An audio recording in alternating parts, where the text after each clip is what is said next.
It's game time. WNKX welcomes you to this live presentation of local high school sports, made possible by our community advertising partners.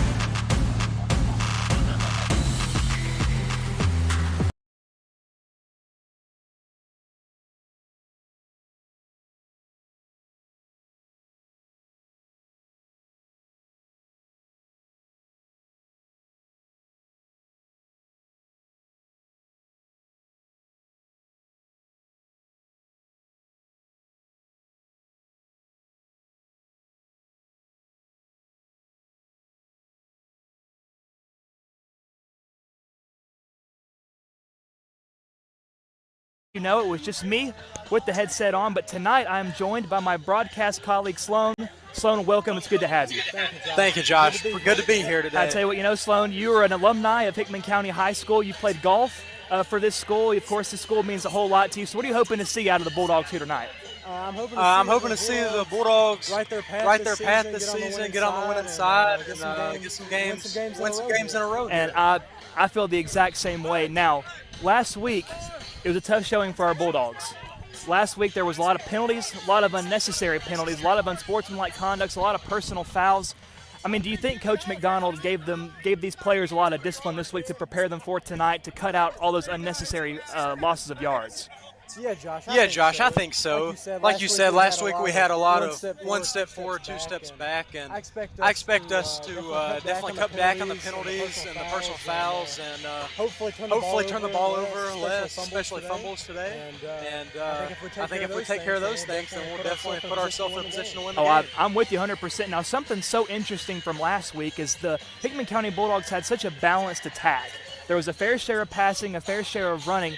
But McEwen, who they were facing last week, they were run. So you got to think this week, you know, I'm not too familiar with Summertown's offensive attack. Maybe it's run heavy, maybe it's pass heavy. We'll have to wait and find out. But you got to think they practiced a lot of drills this week to where they could prevent the run and not get burnt like they did last week. I really want to see us front seven really stop the run and make Summertown throw the ball. That's something we didn't make McEwen do a lot last week, and kind of showed. But if we can just at least stop the run, then I think we'd be in a pretty good position. Well, I agree. You know, I think the key to winning a game is to make a team a one-dimensional offense, right? If you can predict what's coming next, it's so much easier to stop. Now, McEwen, when their quarterback got out of the pocket, he was pressured almost none. They did a great job of getting him out of the pocket, but they did a terrible job at pursuing outside of it. So tonight, I'm hoping if they can get the quarterback out of the pocket, I'm hoping they can continue that pursuit and lead to some sacks and maybe even some forced throws that he wouldn't want to make that maybe lead to some interceptions. Yeah, definitely. Like you said, last week did a good job of getting him out of the pocket, but we just got to finish those plays. You get a guy out of the pocket, you know, somebody's got to come up with that big play, you know, at least every once in a while. Sack, a tackle for loss, even fumble would be awesome. So. Oh, I'm with you. Now, I think, you know, last week it was a brutal week as far as the weather goes, right? It felt like it was 100 degrees almost every day. And then that day of the game, we had some rainfall, it was cooler. And it seems like that translated over a little bit here tonight. It's cooler weather. It was hot earlier today, but hopefully much better conditions here tonight than last week. And, of course, better conditions tonight than throughout the rest of this week because it's been pretty hot, Sloan. Yeah, it's been very hot this week, even like you said earlier today. But it's cooled down a lot. It feels mid-70s. Oh, it's very cool. Not much wind. So hopefully it looks like a beautiful night to play some football. It's a beautiful night to play some football. Now there was a slight breeze earlier, and it's kind of gone away, and I missed it a little bit. But I don't think our camera misses it very much. It's been swaying in the wind like the Empire State Building if you're at the very top of it. But right now the Summertown band has taken the field, undoubtedly preparing us for our national anthem here. We are about 12 minutes away from start time.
And we are back with you here, ladies and gentlemen. Now, something I do want to preface here is that they kind of have us at an awkward setup here at Summertown. As you may have noticed, if you can see us, we are not in the press box, right? So Sloan, they got us set up over here across the way, the visitor side, with our hometown faithful here behind us. So, of course, during anthems and prayers, of course, we can't just sit here and keep talking to you. We have to, pay homage to our country. Sloan, of course, stand up and take part in this anthem. It's not quite the nice setup of a press box, but at least we're here with the Bulldog faithful. Hey, we're here to watch football, so we're not here to be cozy, comfy in our jacuzzis. We're here to be out here in the nitty-gritty, be right here next to the action and watch some football, just as all of you here are doing as well, right? We have our camera set up. We have a very interesting view here. It's a very open view. Hopefully a lot of cool highlights that we can have for you guys, and you guys will not miss a second of it as long as you stay right here with us at WNKX. Now, Sloan, we are broadcasting here tonight on Facebook, YouTube, and on the radio. So, if you have access to any of those three outlets, we welcome you here no matter how you might be watching and or listening here to us. And this is such an awesome setup that we've been trying out this year, Sloan. It's a new thing. Hickman County sports haven't quite had anything like this, at least in my recent memory. Of course, I've been out of high school for a few years now, but we didn't have anything like this back when I was in high school. So it's really awesome to see the radio station is certainly in good hands. A special thank you to our owner, Mr. Will Nunley, who's made all this possible. He's working some behind the scenes back home at HQ. And, of course, we have a very special student producer here helping us out here tonight. So like we said last week, folks, it's a new thing. We're trying to work hard at getting used to it, making these adjustments. But, guys, I can guarantee the more comfortable we get with this, the cooler features that we can add. Folks, it's going to be an exciting time to be a Hickman County sports fan. Now, Sloan, I know we touched on a little bit earlier some keys to the game, and I think this game there's going to be a lot of weight on the shoulders of sophomore quarterback Andy Kraft. What are you hoping to see out of Kraft here tonight? Obviously a big spot for a young kid, but I like to see him obviously get the run game going. That always helps a quarterback out. It's very difficult. If you get behind the 8 ball, then you're throwing every down, and just not a lot of hope for success when the defense knows a pass is coming. So if we can establish the run and then get him some open targets to make some easy throws to get going, and then once he gets in sync, start taking some deeper shots maybe, and see how that goes from there. What you were at the game last week, if I'm not mistaken. Is that correct? Yeah, that's correct. Yeah, it is correct. What I saw, you may have noticed this too last week, Kraft does have a decent arm with those balls over the middle, right? There was a few crucial drops that certainly didn't help the confidence, some underthrows, but for the most part, I think that Coach McDonald trusts this young kid to make throws. As I said, a very balanced attack.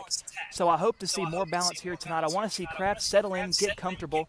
I want to see those nerves fall off quickly, and as you said, handing the ball off, getting the ground game going, it opens up that air attack and makes things so much easier for Kraft. Ladies and gentlemen, I direct your attention to midfield as the captain prepares to Now, the captains for both sides are beginning to take the field here as we prepare for our coin toss. Now, of course, if you're not too familiar with the game of football or what preferences are for teams when it goes to a coin toss, I mean, Sloan, I assume it would be an advantage for the Bulldogs to defer to the second half if they win and get that second half kickoff and try to roll some momentum from the end of the second quarter into the third quarter. Yeah, that coin toss, especially if you – obviously some teams like to receive, some like to defer. It just depends on the situation. But anytime you can get 2 possessions in a row right before the half and then right after the half, that's a huge opportunity to either make the game a closer game than it was or extend your lead. So and I'm with you completely. Now, I do think that Coach McDonald trusts his guys. I think that whether or not they get the ball at the beginning of the first quarter, at the beginning of the third quarter, it means nothing to him. Right? If his offense gets the ball to start the game plan is the same. March down, get 6 points on the board. If the defense has to start the game in the first quarter, the game plan will be the same. Get out there, quick 3 and out, force a punt, get the offense out there, then march down for 6 points. Yeah. Like you said, that opening possession is just so crucial, no matter if it's offense or defense. You want to set the tone early and then at least make them think twice about their next drive, have in the back of their mind of what happened that first drive. Now, someone called that a tone setter, right? And as long as this game can be sometimes with 12-minute quarters a pop, right, that first quarter, it almost can make or break a game sometimes, right? If you're an offense, get the ball first, march down in 5-6 plays, that's a backbreaker for that defense. And it sets them on their heels for the rest of the game, and you can only hope they can make adjustments before it's too late. But I think it all comes down to the integrity of the Bulldogs if they can keep a cool head, which unfortunately they were just not able to do last week with all those personal foul penalties. Yeah, like to see them play a lot smarter this week than last week, and I have confidence they will, though.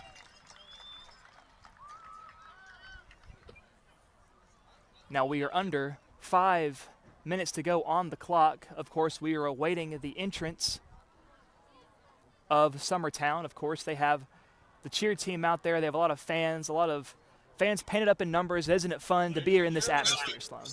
Yeah, it's really fun. There's not much things better than being at a smaller class high school football game on a Friday night. Now it has been a great few days to be a football fan, and there's some great days, of course, ahead of us. Last night, of course, we saw the opening game for the National Football League, the NFL's first game, and we saw the reigning Super Bowl champion Chiefs take on the powerful Baltimore Ravens. And of course, if you watched that game last night, you know it was a heartbreaking loss for the Ravens. Final play in the end zone, the receiver was out of bounds by about an inch. If he just had a smaller shoe size, the Ravens probably could have tied that game, or maybe even gone for 2 to win it. And of course, with this weekend, we have a full weekend full of football. Saturday, we have a college slate for you. And of course, on Sunday, it's the first Sunday with NFL action. But tonight, we've got some real business to take care of here at Summertown as the Hickman County Bulldogs take on the Summertown Eagles. And while we await kickoff, I want us to check out our sponsors for the night. And we will get those pulled up for you here momentarily.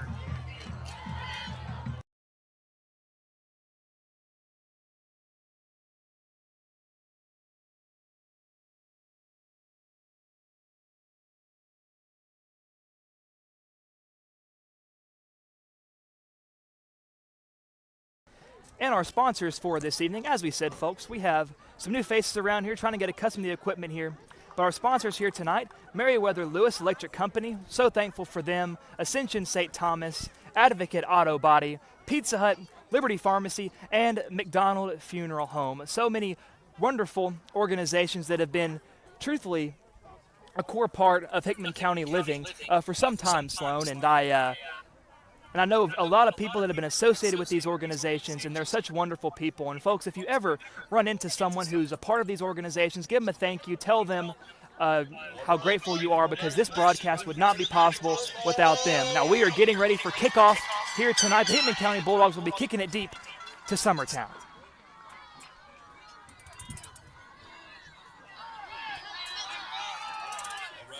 So, Sloan, I didn't see a signal from the official on who won the toss. I'm not sure if the Bulldogs deferred or if Summertown wants the ball first. But either way, the result is all the same. Hickman County is kicking it deep to Summertown. Yeah, Summertown will be getting the ball, but hopefully our defense will come out and put a stop to them on this first drive, get the ball right back, and like you said earlier, set the tone.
All right, folks, we had to do a little camera adjustments here to make sure that you could see all the action.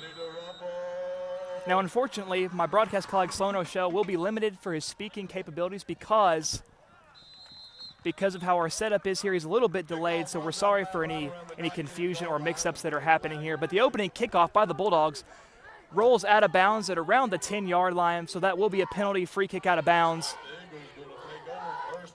So Summertown will take over first down and 10 at around the 35-yard line. So not just a great start here from the Bulldogs, but let's see if their defense can pick up some of the slack that the special teams left for them.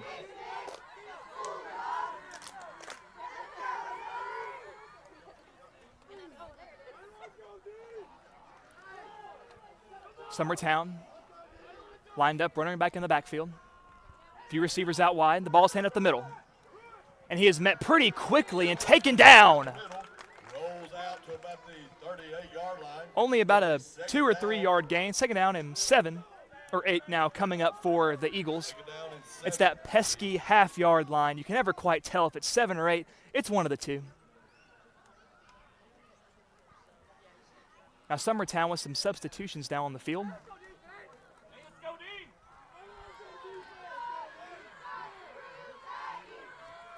Summertown, same formation. Man in motion. The quarterback feeds it up the middle, and he is going not very far. Maybe a couple on the yards, about 2 on the play. Third down and 6 coming up for Summertown. Now this is a huge third down here for the Bulldogs. This, as we mentioned earlier, this is one of those tone-setting plays. If they can force Summertown off the field quickly, take possession and march down, they can snag momentum right from under their noses. Now quarterback for Summertown in the shotgun, flanked by one man to his left, one to his right. And they're going to option it to the right. Takes around the edge. That's a first down and more for Summertown. And he's being chased by some Bulldogs, and they will not run him down. Touchdown, Summertown. A very quick score here from the Eagles, but there is a flag down. And that will be a holding call against the Eagles. Ladies and gentlemen, as I've said before, death, taxes, and holding calls on big plays. A huge break for the Bulldogs. Now let's see if they can capitalize on it. Man, that's huge. And with Hickman counting, set us up pretty good. Gonna set us up pretty good. Hopefully get off the field on 3rd and long. Now, of course, being in their home stadium here today, the crowd will play a huge factor, of course, but a great turnout here from the Bulldogs, rivaling the turnout that of Summertown. But if you're the Bulldogs, you want to silence this hometown crowd and get your own crowd into it as much as possible. The Eagles break the huddle. Quarterback in the shotgun, running back to his left. One receiver in the slot. 2 wide left, 1 wide right, and another up the middle. And he's down and he looks short. And a generous spot given to the Eagles, and they will move the chains for a first down. So although they moved the chains here, still a big Bulldog break that those 6 points were erased off the board.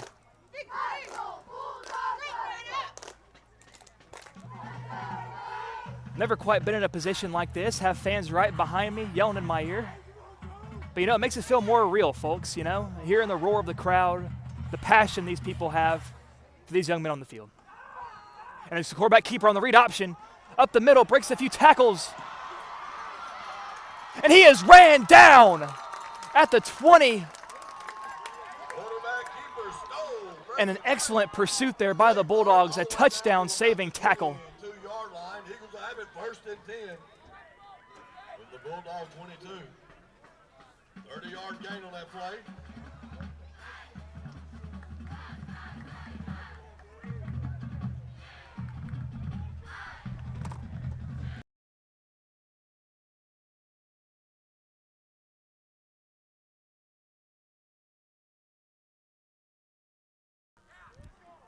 The Eagles lined up again. Receiver in motion. It's a pitch out left to the receiver, number 10. And the Bulldogs are there to meet him in the backfield. And the officials blow the play dead as the Bulldogs stand him up. And he is slung to the ground in Summertown. Their hometown faithful was not a fan of that.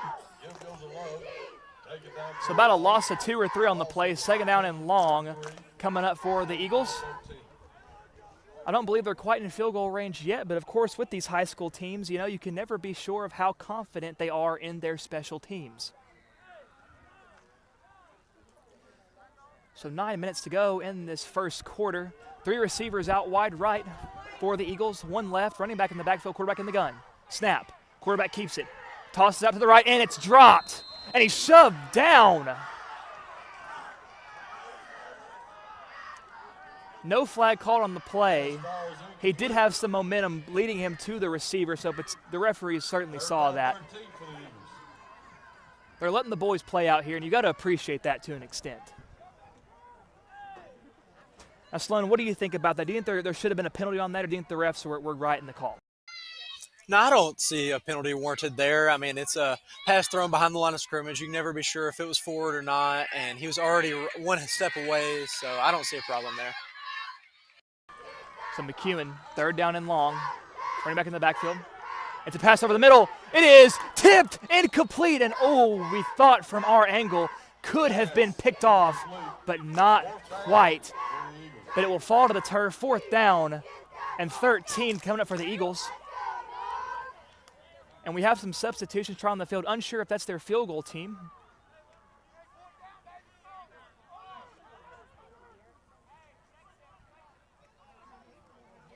I would have to assume they're going to go for this, Josh.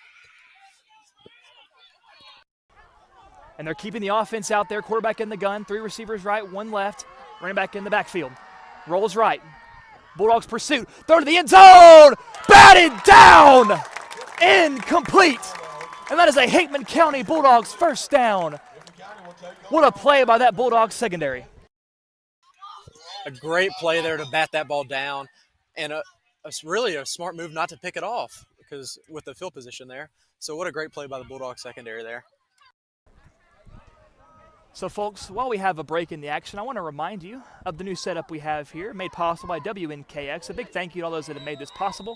And my broadcast colleague, Sloan, he will have very limited input here tonight because of our mic situation.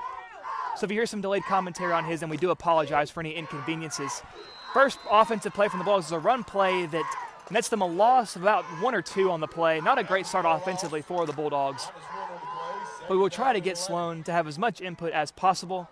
That also makes it easy for you listeners so that we have no interruptions, no echoes, nothing of the sort. But we thank you for sticking with us here at WNKX. Whether you're watching on Facebook, YouTube, or listening on the radio, we thank you very much for tuning in with us. Bulldogs lining up, very heavy set here. Handoff up the middle. Tries to bounce to the outside, tries to push the pile. Nothing much going on for the Bulldogs. Sets up a 3rd down and 9. Now, do we see Kraft air the ball out here, Sloan? It's the first drive, 3rd and 10. I wouldn't be surprised either way, but I would like to see them take a shot here, at least try to pick up the first through the air.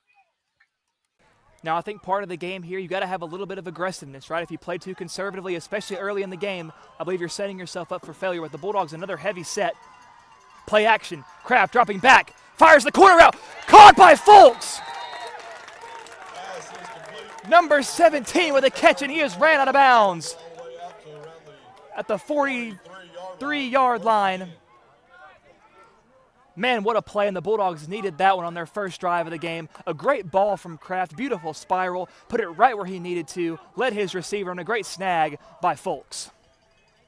The Bulldogs set up again quickly to the line, heavy set, 1 receiver out wide to the right. Toss to the right. And he's wrapped up relatively quickly. As a matter of fact, he will lose a couple on the carry on the pitch. So 2nd down and 12 coming up for the Bulldogs. 2nd down, 11.5 yards to go.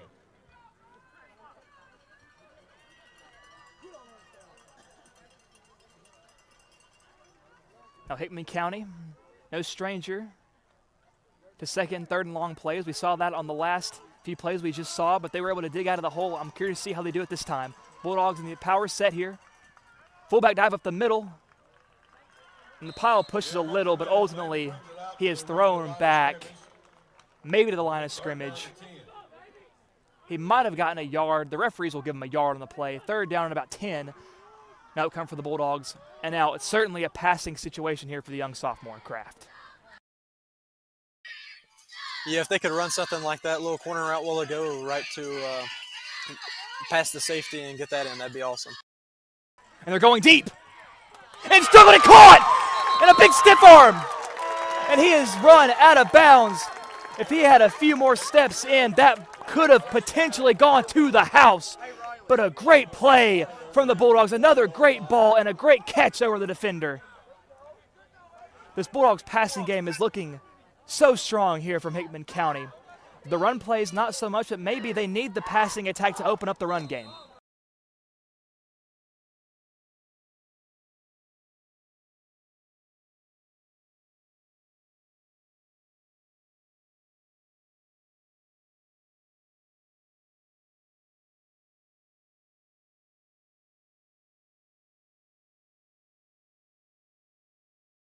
Josh, the Bulldogs really got that corner route working right now. I mean, yes, Sloan hit the nail on the head right there. I mean, that's back-to-back times. Now, that time, a few anxious moments from the Bulldog fan base. We saw that ball get tipped up in the air, but a great job of concentration by the Bulldog receiver to gather himself, to keep his eyes on the ball, and to reel that ball in while a defender was draped all over him. Such a great athletic play. And Kraft put that ball right where he needed to where his receiver had the best chance of catching it. Such a great play all around for the Bulldogs. Now, timeout was caught on the field as both teams now trot back on. Let's see what Coach McDonald has drawn up here for this Hickman offense. Let's see if he puts more faith in his young quarterback or if they want to try to get their rushing attack going here.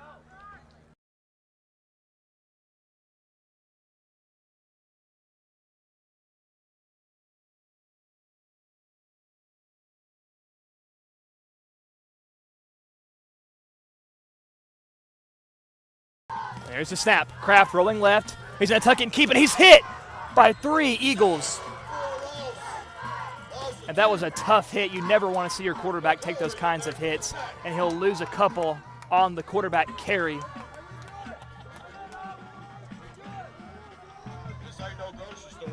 Now that looked like a designed quarterback run here, Son. And that was a designed quarterback run. Do you reckon that was an option play there?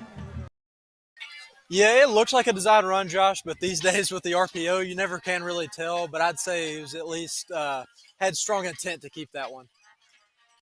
Now, as much as you don't want to see your quarterbacks take those kinds of hits, you love the heart and grittiness and gutsiness of Kraft. Snap.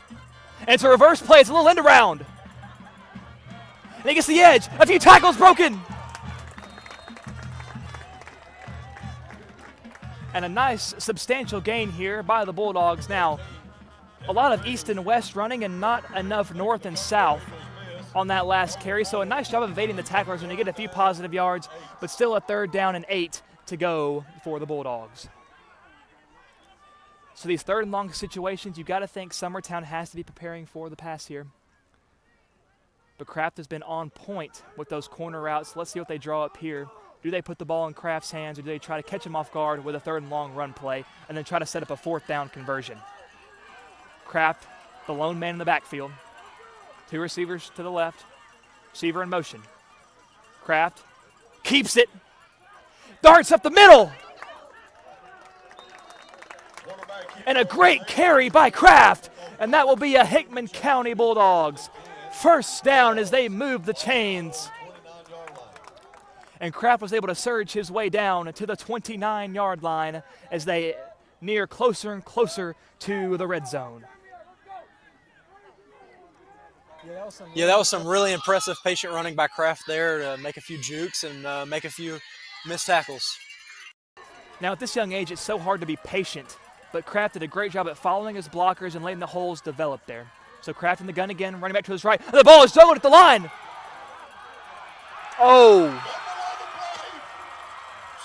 Waiting for the referee's signal, and they will point in the direction of the Eagles. A juggled snap. Perhaps a miscommunication from Kraft and his receiver that he had coming across the middle. So Summertown will take over 1st and 10 at around the 33-yard line. Yeah, Josh, really disappointing to see that after we talked about all the fumbles last week, but hopefully he can right the ship and not do that again. Well, I saw a lot of positives from the offense. There was some strong passes. Now, the run game, not as strong as we'd hoped. First run from the Eagles with nothing about 6, 2nd down and 4 coming up for the Eagles. But, yeah, so that's what I was saying earlier. There was a lot of promise, but those are absolutely killer as you just hand momentum back to the opposition just by silly, easily preventable mistakes. But it's up to the defense to carry the load here and try to get that ball back as soon as possible to try to maintain some of that momentum that they had with those passing plays earlier. He drags him down, a nice tackle, but it is enough for a Summertown first down.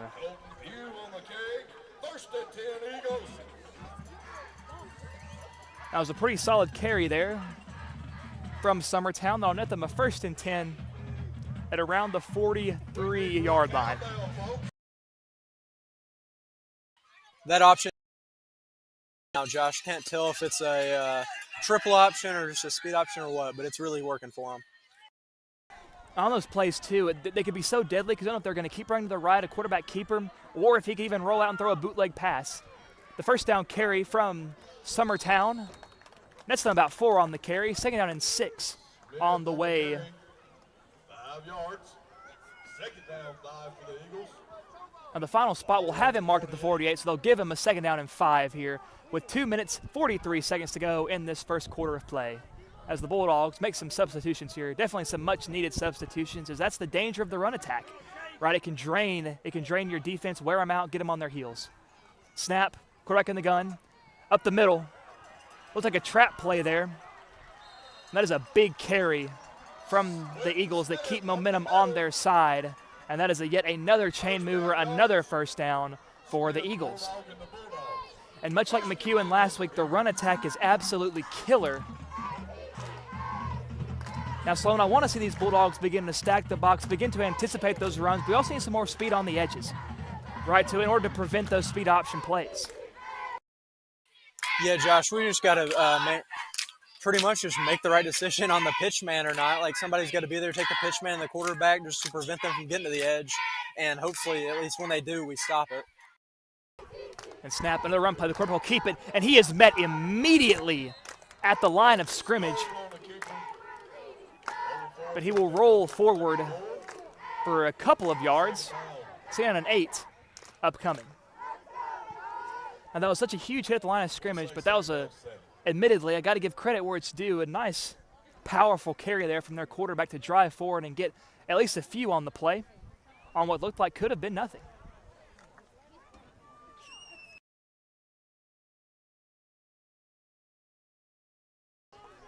Quarterback in the gun, 1 to his right, 2 receivers left, receiver left in motion. The ball's on the ground! And the Bulldogs dive, trying to make a play for the ball, but the ball did not roll far enough away from the quarterback, number 8, Jaden Stoll, as he was able to fall right on top of it. Lucky break there for the Eagles, but that does set them back a good ways. A 3rd down and 14 at the 45 upcoming for the Eagles as we are now under 60 seconds to go in this first quarter of play. And this is a big momentum play here for the Bulldogs. You cannot let them convert on such a 3rd and long play. You got to get off the field somehow, some way, and here we go. Quarterback in the gun, running back to his right, 2 receivers right, 2 to the left. Dropping back, pressure, thrown, caught to the right side of the field. And he makes a few men miss. Now the Bulldogs had some men there on the play, could have stopped him short, but some shifty running there from the McEwen ball carrier does net them yet another first down as we have under 30 seconds to go in the quarter of play. Now first down to 27, the Eagles are knocking on the door of the red zone, but of course we know they were here last time, and the Bulldogs defense was like a brick wall and stood strong. Let's see if they can make magic happen twice. Quarterback under center, snap, run up the middle. And a few Bulldogs there on the tackle, but a decent carry there. About 6 yards on the play, 2nd and 4. Coming up for the Eagles, they will have 2nd and 4 when we return as they creep into the red zone. But we will be right back. Don't go anywhere as we have a word from one of our advertisements here this evening.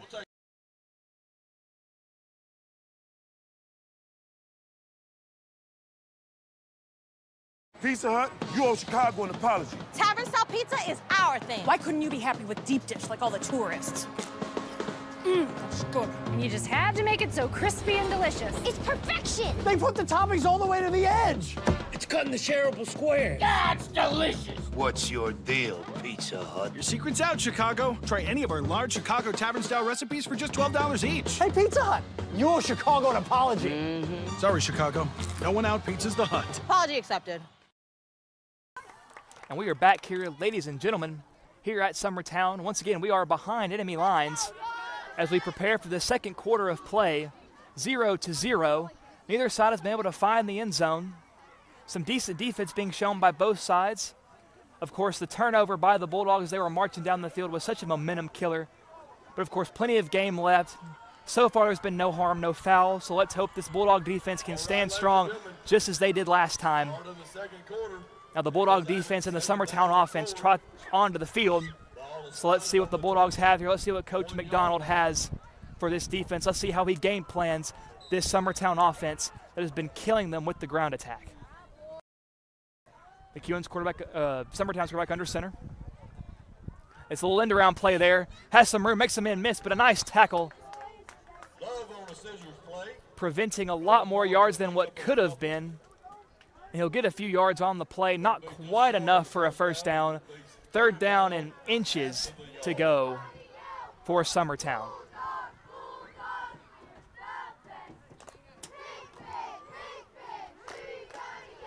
You got to expect the Bulldogs to stack the box here. It's certainly a run situation, but there's 2 receivers out wide for Summertown to the right. Quarterback under center, and there's a jump from the Summertown line, and the refs are quick to catch that one as they call a false start on the line. That will back them up a few yards, and that is crucial for this Hickman County defense as they now have some room to breathe. But that also potentially opens up this playbook a little bit. You never know. It could be a run. It's still short enough to where the run could be enough to convert. But it's also a certain passing situation here for Summertown. Yeah, that difference in 3rd and 1 and 3rd and 6 is so big, especially when you get to this part of the field in 4th down territory as well. They trot onto the field. The Summertown side getting loud over there as they support their team. And the officials blow the whistle, and a timeout is called by Summertown. And during this timeout, let's have a quick word from our sponsors.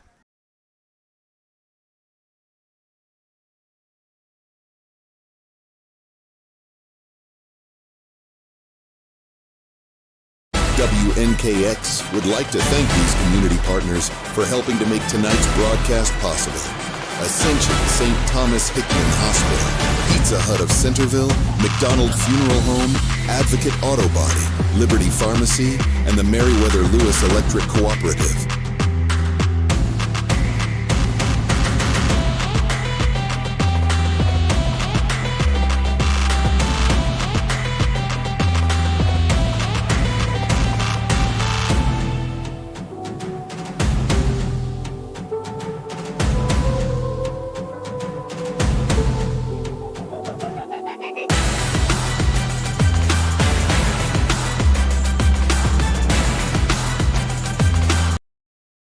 And we are back here, ladies and gentlemen. A big 3rd down and medium coming up for Summertown. Can the Dogs stand strong? Up the middle, he's going to carry it. He's met by a few Bulldogs. Surge is ahead. And that looks like a first down, and the officials will signal for the chains to be moved. That is such a backbreaker as they continue to press the ground attack.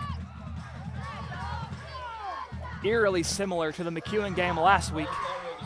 But this time we have seen Summertown mix in some pass attacks that have worked decently for them so far. Let's see how they set up now inside the red zone at the 17. The ball is carried, bounce at the outside, makes them in miss, and he will coast on in. Touchdown, Summertown. Now, Sloan, it seemed right there after he broke the initial point of contact there, he bounced the outside and he went essentially untouched. What went wrong there for the Bulldogs? Yeah, well, we talked pregame a lot about making sure we stop the run and load the box. But there, we hit them at the line of scrimmage or barely past, but we just got to make sure our secondary is coming up to finish the play. And that once we hit them, we make sure that we tackle them and get them down. Now, it seems as though that Summertown has been utilizing that outside rushing attack. They've gone a few times right up the gut, but they're really dangerous when they bounce it outside. But the Summertown special team is down on the field to attempt the point after. And the whistle is blown and a flag is on the field. And the referees will signal as a false start, so that makes things a little bit more difficult for this Summertown kicker. But he will stay on the field as they will continue to attempt this point after. Now, we talked about the difference in 3rd and short and 3rd and long as far as the defense goes, but these 5 yards here make a big difference, especially for a kicker, especially at this young of an age. Snap, hold, Kick. Kick is up. It's good. And it is good. So Summertown widens their lead. 7, Bulldogs, nothing.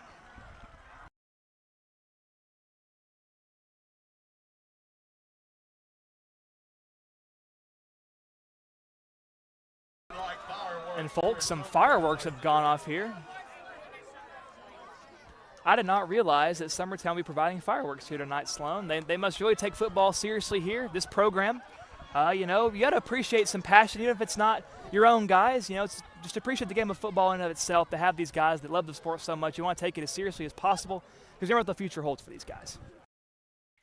Yeah, when I was in high school many moons ago, or rather just a couple years ago, I remember one game specifically against East Hickman, we had fireworks every time we scored, and it was probably the coolest thing I ever saw at one of our high school games. So. And I believe it's such a great motivation for the guys to know when they play, you know, they feel official. You go to any college game, any NFL game, when the offense scores the big touchdown, there's all kinds of festivities and extracurriculars that take place after the score. Or in baseball, when a home run is hit. In the major leagues, you see fireworks set off there as well. So I think it's good motivation for the guys, and maybe Hickman County implements that in the future. Who knows? We'd love to see it back. So now Summertown lines up to kick things away for the Bulldogs. Braden Brown and John Irvin back deep to return. The kick is away. It's a pretty deep kick, fielded by Irvin. He makes the men miss. The cut back. Irvin. He's at midfield. 45, 40, and he is run out of bounds at the 39-yard line. An electric return by Irvin, and that is exactly the pick-me-up that this Bulldog offense needed. What a return by Irving there. He had one man to beat, it looks like, and he just barely got him, but a great electric play to start off this drive and put the Bulldogs in a great spot to score here.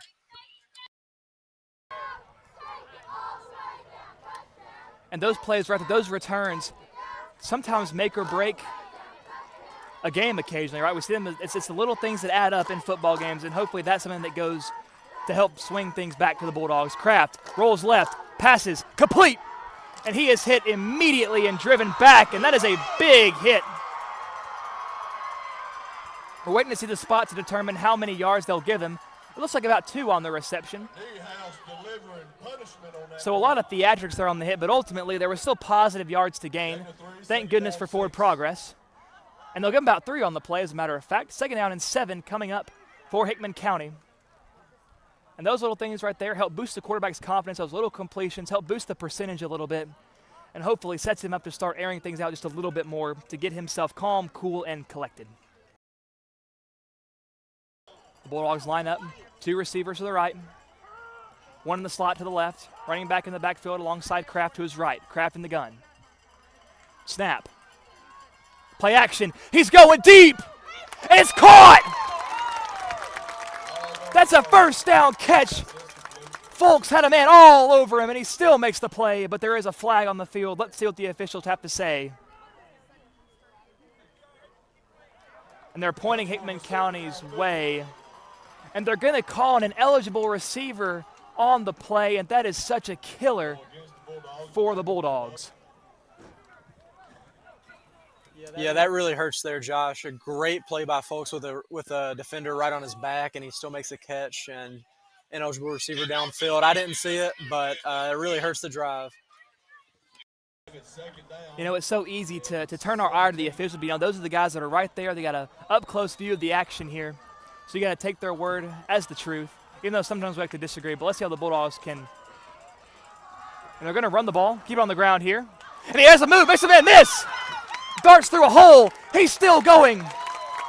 And he will make up those penalty yards and then some. A great carry by the Bulldogs. And that sets up a much more manageable 3rd down. And about 2 to go for Hickman County. And it's those plays like that that get the defense looking in all sorts of directions. They can start to open up a rushing attack. Now let's see, do they want to keep the ball on the ground for the first down? Do they want to air it out to go for the first down and then some? Let's see, Kraft in the gun, running back to his left, 2 receivers out wide to the left, 1 in the slot to the right. As a keeper, it's a read option. And Kraft Tries to dart forward through a few tacklers. But not a whole lot going on, and they're going to call him short as he got back to around the line of scrimmage. 4th down and 2. And Sloan, you got to think Coach McDonald keeps his offense on the field here. Yeah, Josh, pretty obvious go-for-it situation here. Deep in their territory, 4th and short. So let's see what they can draw up here. And a timeout is called by Hickman County, undoubtedly to try to set up the best play possible. Let's see what Coach McDonald has for these guys. But before we come back to the action, let's take a look at our sponsors.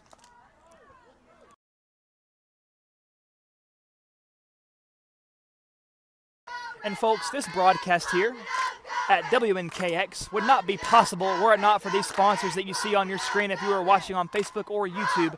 A special thank you to MLEC, Ascension St. Thomas, Advocate Auto Body, Pizza Hut, Liberty Pharmacy, and McDonald Funeral Home. These organizations have mostly been staples in the community for so long, and we're so grateful for their support here so that we may expand the world of Hickman County sports to reach more audiences. So even if you can't be here with us, you can feel like you're right here in the action alongside us. So we take it back here to the action, and out trots this Bulldog offense. A very heavy set, one receiver out wide to the left. They're stacking the box, fullback dive. They push the pile. It's going to depend on the spot. We're not sure yet. We anxiously await the call. And it's a first down. Hickman County, as the visitor side here, erupts in cheers. And that was a clutch play. A great job by the big boys up front to make sure the first down was secured. Now let's see where they have him marked at here. We know they're creeping close to that red zone.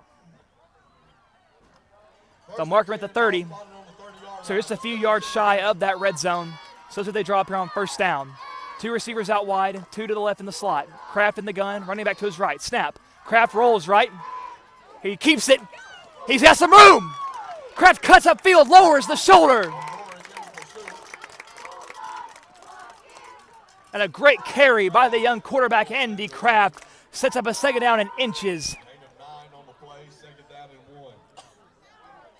Now let's see if they keep trusting this ground attack. It's been working for them the last few plays. Now, Sloan, I've noticed they've kept the ball in Kraft's hands. It seems like they trust him as their primary ball carrier here tonight. Yeah, we talked a lot earlier about getting the run game going, and he's definitely helping himself out here using his legs to help get the run game going himself. We saw the Chiefs play last night. Lamar Jackson, very similar. Loves taking the game in his own hands. Motion to the left. Kraft, jet sweep. Oh, and a big tackle. He's able to snag the legs of Brown in the backfield. That will back the Bulldogs up a couple of yards. A 3rd down and 3 coming up, but still very, very manageable for the Bulldogs.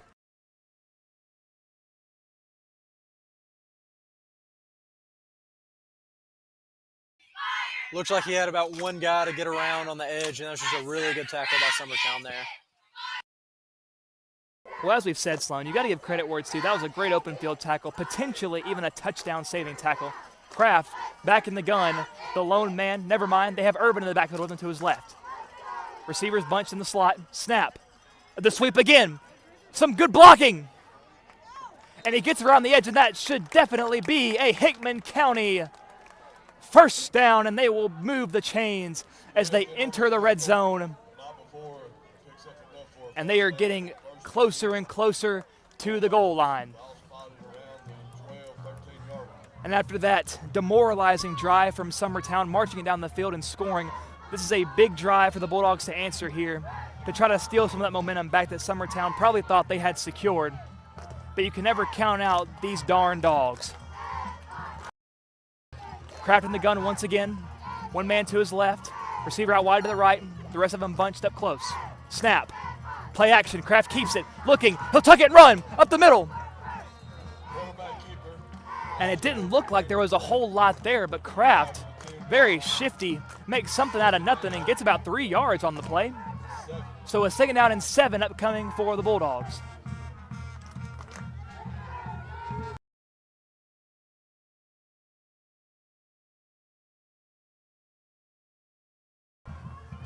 So as the Bulldogs enter the huddle here, I've gotten a notification from our producer that there is some potential severe weather incoming, so we'll be keeping our eyes open, and we will keep you informed if something were to happen to our broadcast. If we have to go offline for whatever reason, or if the game stops, we will let you know. And Kraft, the lone man in the backfield. 2 to the right, 1 receiver in motion. It's a jet sweep, but Kraft fakes the sweep and keeps it. And the ball's on the ground. It looks like Kraft was down, but there is a flag on the field, so it might all be a moot point. Let's see what the Zebras have to say. They do say holding on the offense, and we saw that flag come in the backfield, and more often than not, that is going to be a holding call. So that backs the Bulldogs up and puts them in a bit of a bind here. And Sloan potentially might see them have to air the ball out here on this third down and long. Well, I want to see what the chain men have to say about this. The scoreboard reads first down. I think they're saying he fumbled there, Josh. And looks like Eagles ball. So they did rule him still upright. So the ball does come out there. The penalty declined, of course, by the head coach of Summertown. And such a killer for the Bulldogs. Some more self-inflicted wounds. And it's like we talked about earlier, Sloan, ball security is the key to winning a football game, and the Bulldogs just have not been doing a good job. The second fumble already, and the officials blow the whistle. Timeout called by Summertown. Folks, don't go anywhere as we have a word from our sponsors.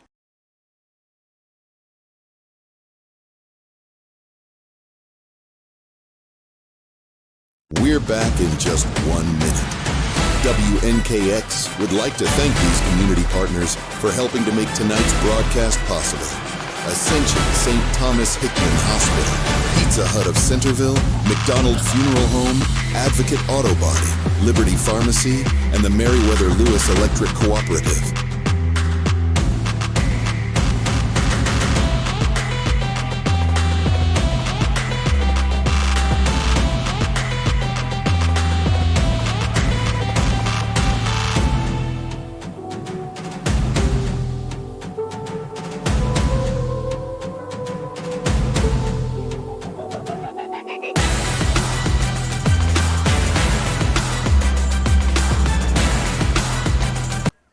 So both teams trot back onto the field for the Summertown first down at their own 10-yard line.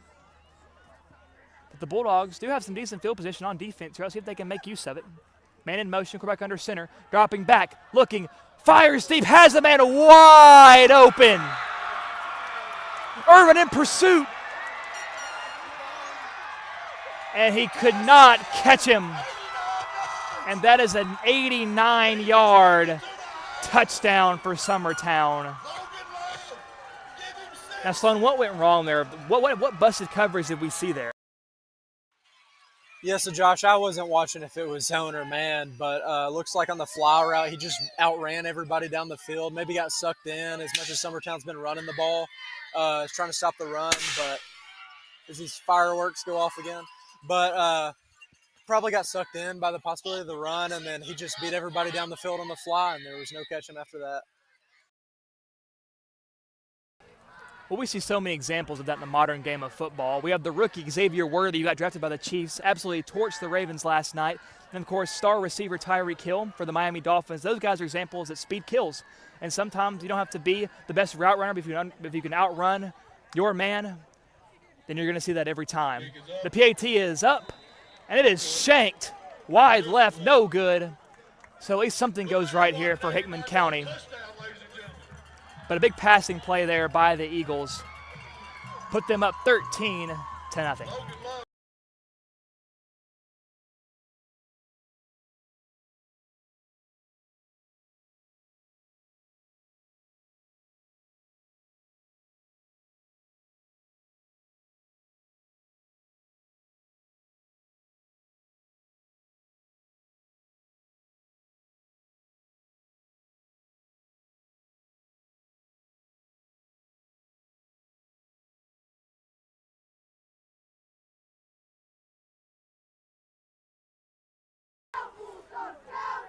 Now Summertown set to kick things away.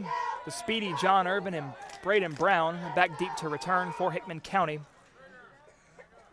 Now on the touchdown, the 89-yard touchdown, the reception was made by number 10, Logan Love, and he has been a problem for these Bulldogs all night. He's made a couple receptions. That just happened to be his biggest one. So let's see how the Bulldogs plan to contain this young man.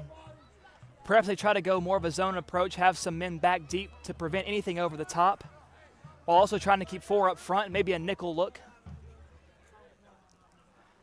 But all we know is that some adjustments absolutely have to be made. And the kick is away. It's a very shallow kick. It's returned by the Bulldogs. Has some blocks. Bounces to the outside, and he is met by – no, he breaks free! He breaks free! A few more men to beat. He's in midfield, and he is dragged out of bounds. And that is the second electric return that we have seen from Hickman County that's got this crowd back into the ball game. And let's see if it can inspire something in this Bulldog offense.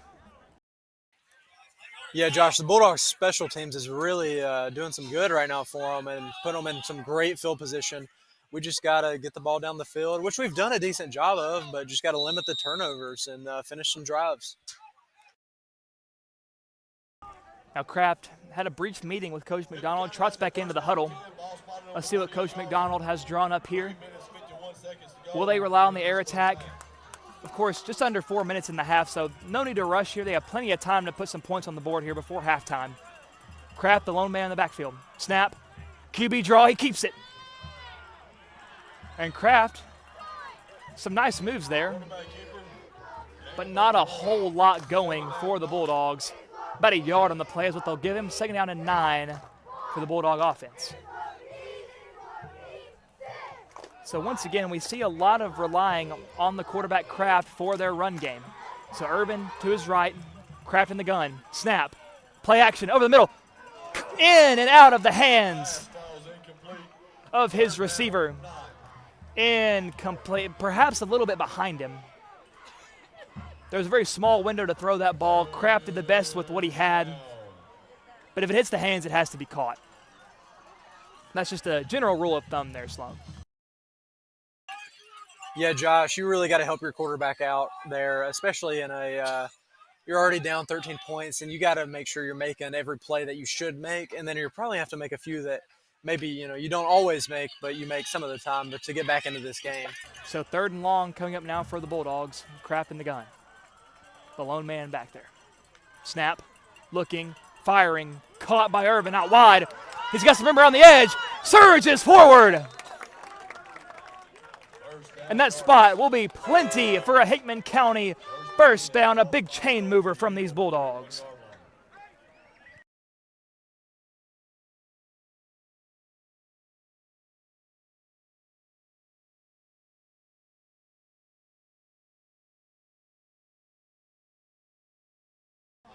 And that's just such a tough run by Urban. He's such a gutsy young man with a lot of heart, a lot of passion, a lot of love for the game, and that was on display there.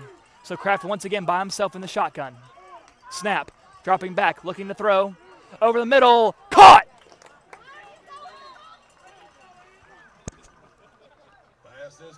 And a nice pass there from Kraft over the middle. Threads the needle there and gets a substantial gain there, bringing up a 2nd down and 8. At around the 34-yard line of Summertown. Yeah, Josh, before the game, we talked a lot about the young quarterback for the Bulldogs, Kraft, and he's really making some good throws tonight, making some plays with his legs, making some good throws, and keeping the Bulldogs in this game. So hopefully we can finish off a drive here. Kraft once again by himself in the gun. Brown outright, Brown in motion. Snap, and flags come flying all over the place. They really wanted to let you know that there was a false start on that play. So perhaps some nerves still from this O-line, maybe some miscommunication up front. You can never be too sure what goes wrong on a false start play, but it's only a few things that it could possibly be. But that will snuff out some momentum that the Bulldogs had going for them, and it negates a lot of the passing yards of Kraft on the previous play. So 2nd down and about 7 coming up for the Bulldogs. So they once again find themselves with these self-inflicted wounds, these senseless penalties, shooting themselves in the foot, forcing themselves to dig out of yet another hole. Folks out wide to the right, he's your man to watch. Kraft in the gun, Urban to the right. Man in motion, Kraft rolls right. Looking, he's airing it out! And it is incomplete. Now Kraft certainly went by the philosophy of either my man gets it or nobody gets it as he overthrows number 6, Braden Brown. He was blanketed by 2 men, a very risky pass from the young sophomore. Irvin being subbed out of the game, alongside number 13, Devin Driggers. 2 spark plugs of this offense.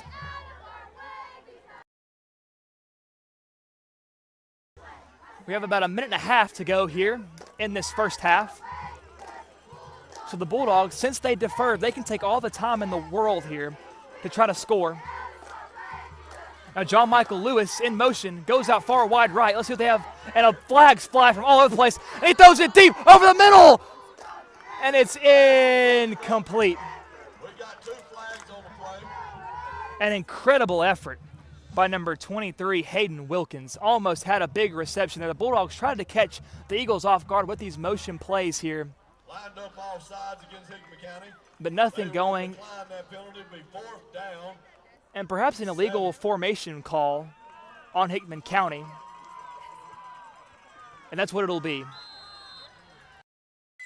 As if we didn't see enough illegal formation in that NFL game last night, Josh. A timeout is called by Hickman County. That'll be their 3rd and final timeout of the half as they try to draw up something on this 4th and 7 play coming up. Undoubtedly, they will be going for it here to try to get some momentum before we enter the halftime break. Now, Sloan, you've made a great point about the illegal formation calls last time. Of course, there was the new rule ushered in by the NFL, and I can't imagine being these guys working all this time to get to the highest level and have these rules changed. I mean, you've played the game one way, and the next day, it's something entirely different. So not a whole lot of surprise we saw those penalties last night. Yeah, Josh, I guess not surprising, but definitely felt like you would think maybe the refs last night at least call it a little less. There's every play going on, a little annoying to watch, but rules are rules, I suppose. Well, of course, with that Chiefs dynasty, you know, a lot of favoritism, of course, comes into play, just as we see all the big stars in various sports get these kinds of breaks. You see LeBron James get all kinds of foul breaks in the NBA. So it's really something we become accustomed to, one team getting favored over the other. You hate to see it in a sport that's meant to be competitive, but you never know. And we are back here at the action, ladies and gentlemen. As the Bulldogs offense trots onto the field, let's see what Coach McDonald has drawn up. And is Andy Kraft the lone man. 2 receivers to the left, 3 bunched to the right in the slot. Man in motion, snap, and the ball's on the carpet! And thankfully, Hickman County does pick it up, but it being a 4th down play, frankly, it's a moot point because there wasn't a whole lot going there. They were crashing the line hard where the Eagles. Can't imagine that play would have netted them many yards. So really just a tough scene here from Summertown as they will once again turn the ball over to Summertown. It's with a minute and 16 seconds, this defense cannot afford to be lackadaisical. There is still plenty of time for these Eagles to march down and score. We've seen their big play potential, so these Bulldogs have to be on their toes and ready for anything, whether it be a run or a pass. So our lineup quarterback in the gun, running back to his left, and shifts behind him. Snap. Quarterback dropping back, looking, firing out right, caught. And a move, breaks a few tackles, but he is wrapped up in bounds. So the clock will keep rolling. And no, that is a chain mover, so the clock will stop as it begins rolling once again. So they're hurrying up to the line. Summertown definitely will not go quietly into this half. Snap, quarterback rolling left, looking. He tucks it and pulls it down and runs. And he has a lot of room up the middle, makes one man miss, and he's hit hard at the 35. But it is a 1st down and then some. And this drive is taking them absolutely no time at all as they're already set and ready to go. This offense reminiscent of the Tennessee Volunteers, that turbo-style offense that they run. 37 seconds and counting, plenty of time. Snap, and the quarterback wisely clocks it. So with 35 seconds, 2nd down and 10. Let's see what the Bulldogs have drawn up here to prevent any late half heroics on behalf of Summertown.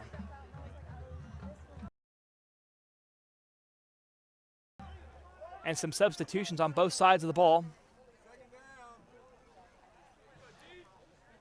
Some new personnel, perhaps. Some new formations we might see from this Summertown offense to try to catch the Bulldogs off guard and to extend their lead before halftime. Let's see if this brick wall Bulldog defense can stand strong here as they did on Summertown's first drive of the game. And they need it now. Snap, dropping back, looking, firing. Incomplete as it bounces on the turf. Third down and 10. Now coming up for Summertown, and a big stop the Bulldogs need right now. Yeah, Josh, that was some really good pressure right there by the Bulldogs to force an incompletion, bring up third down. Now, Sloan, it really doesn't matter what level you're at. If you're a football player, if you are familiar with the throwing motions, if you have all day in the world with no pressure, you can hit pretty much any throw. But the Bulldogs with some great pressure, they need to keep the onslaught going here. Snap. Quick fire over the middle, incomplete. And he led him just a bit too far on that pass. He did have a man there, so the Bulldogs potentially catch a break there. So a fourth down and long upcoming for Summertown. And it's no surprise they will be keeping their offense on the field with only 27 seconds to go. Not much to lose here for the Eagles. Now their kicker did have a pretty good leg from what we saw earlier, but they are going to trust their offense. Quarterback under center, one man behind him, sends a man in motion. Snap, throws it quick out to the right. Little receiver screen, makes the men miss, cuts back up the middle, and a big hit, but he's still going. And a big tackling blunder there from Hickman County. And that's a first down with 17 seconds to go as the Summertown crowd roars back to life. And Hickman County needs to bend but not break. Snap, looking in the throw. Pressure coming from the right. Caught, end zone. And they're marking him short. 4 seconds to go on the clock. And he's short. He is short. He is not quite in the end zone. 4 seconds to go. And the Eagles will take their third and final timeout of the half. Now, if that throw was a little bit low, didn't give him a whole lot of room for yards after the reception there. So a big break for the Dogs. Now let's see. You have to draw up your best defensive play here, son. They probably have time for one more before the half is over. Yeah, make or break here for the Dogs. Got to keep this at a 2-possession game, and 4 seconds left. Only going to be time for one more play, so somebody needs to step up and make a play.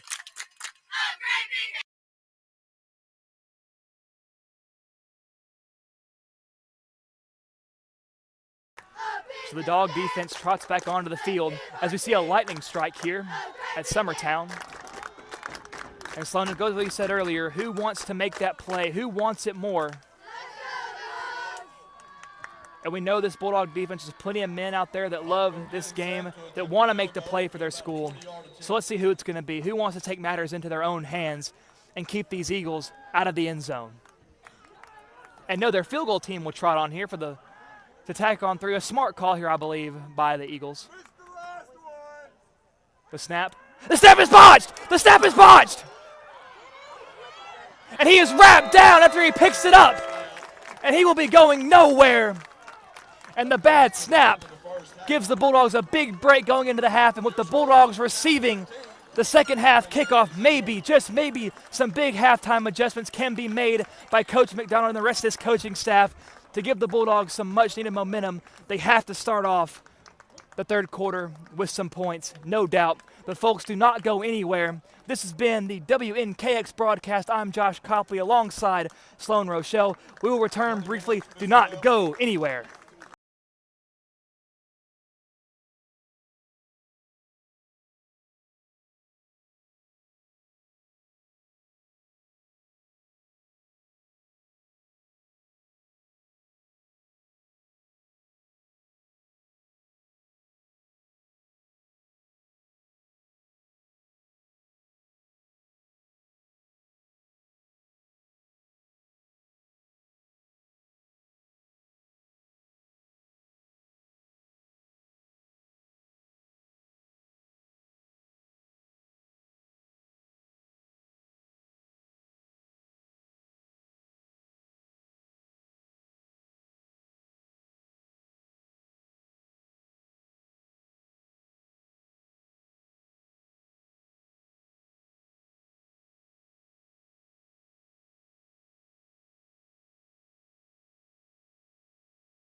And we are back here at WNKX. We welcome all of our viewers or listeners, whether it be through Facebook, YouTube, or the radio.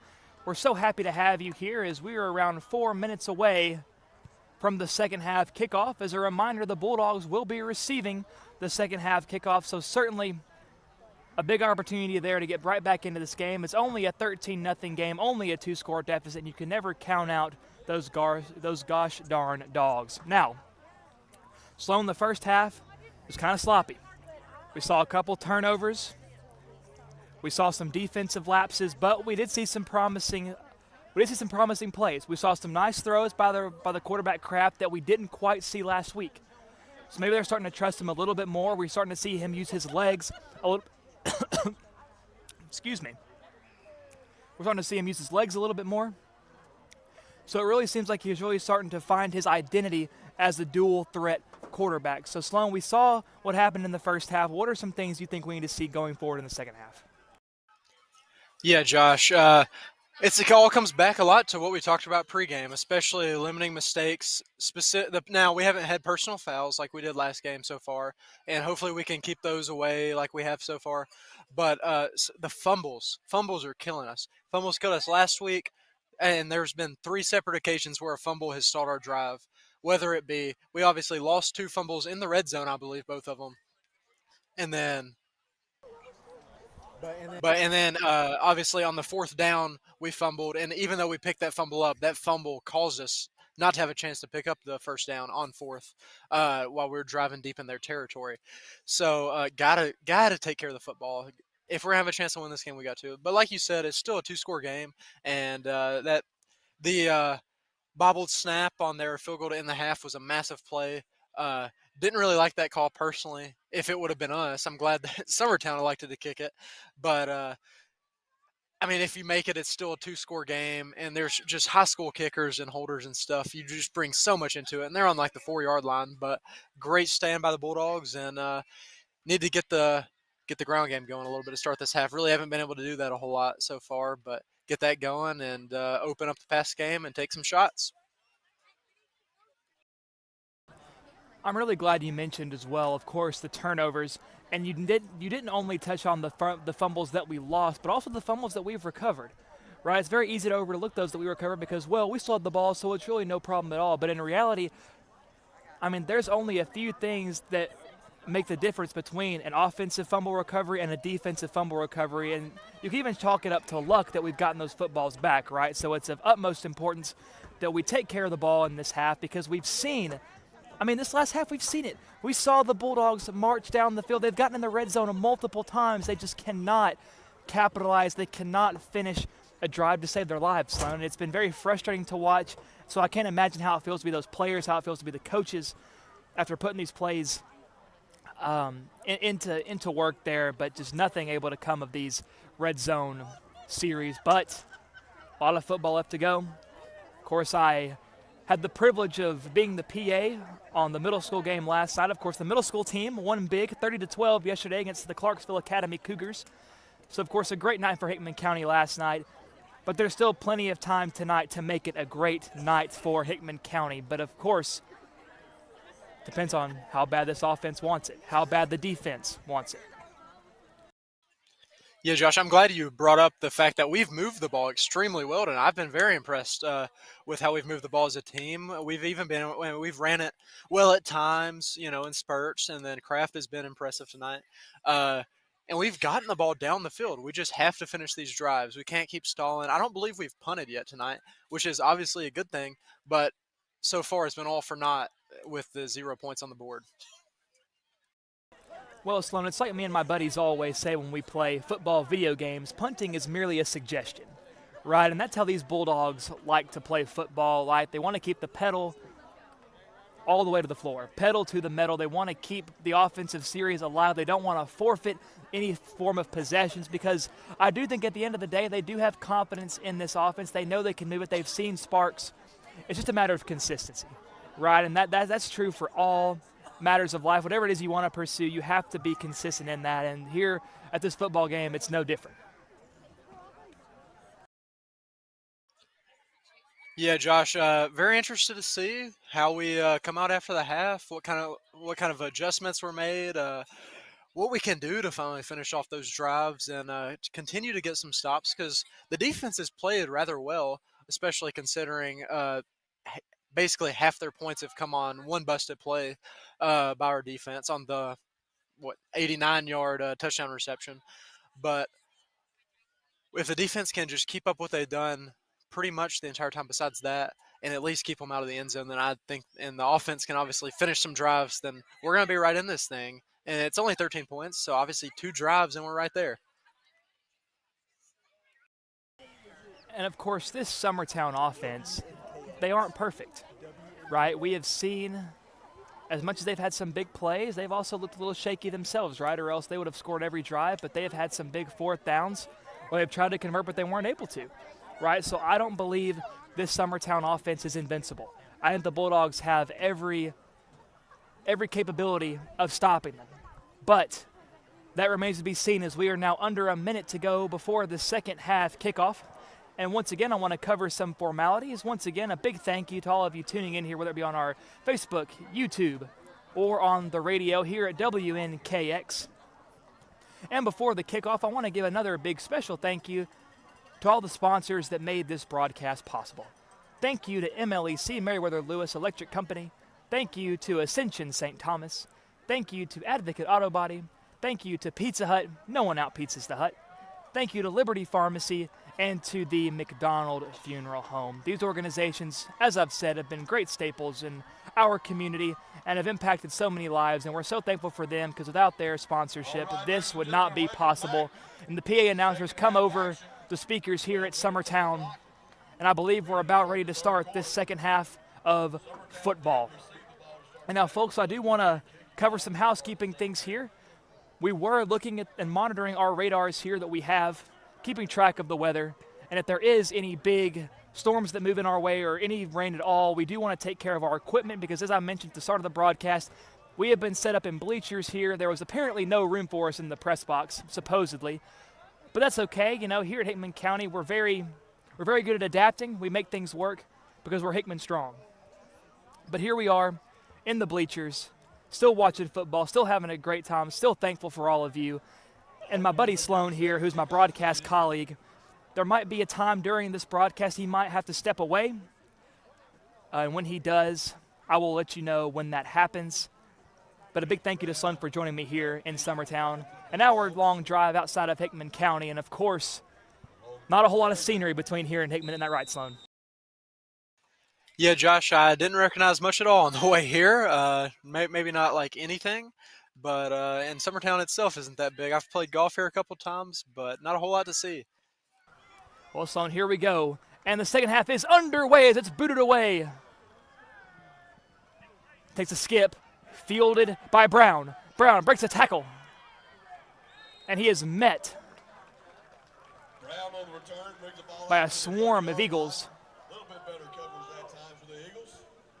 So not as electric of a return as we're used to seeing from this Bulldog special teams. But truthfully, those electric returns have not netted a whole lot of positive for this Bulldog offense, so maybe they need to be backed up a little bit for the offense to get something going. Now, that may sound like backwards logic, but you never know. I'm not superstitious, but I am just a little stitious. So the Bulldogs take over 1st and 10 at the 29-yard line to start off this third quarter of play. Kraft back in the gun. Irvin to his right. 2 receivers out wide to the right. 1 in the slot to the left. Slot man in motion. Driggers in motion. Snap. Kraft rolls right. Has Fulks deep. He's open. Caught! Caught by Fulks. Goes up the ladder and makes a play. A whale of a catch by number 17. And a big first play. That is a tone setter, Sloan. 1st down and 10. They are now in the territory of the Eagles. And a quick snap. Feed to Irvin. Inside zone play up the middle. Not a whole lot cooking for the Bulldogs on that play. But, Sloan, I love how they used that tempo, got up to the line, tried to keep the Eagles on their toes. On their talons, rather. Yeah, Josh, that's a great way to follow up. Try, like you said, catch them on their heels. But a great catch by Fulks there. A little bit of an underthrown ball. I mean, still got there. Great route. Thrown well enough for him to make an adjustment, and great catch with a guy on him, and a huge play for the Bulldogs. A second and 8 at 35. Kraft in the gun. Irvin to his right.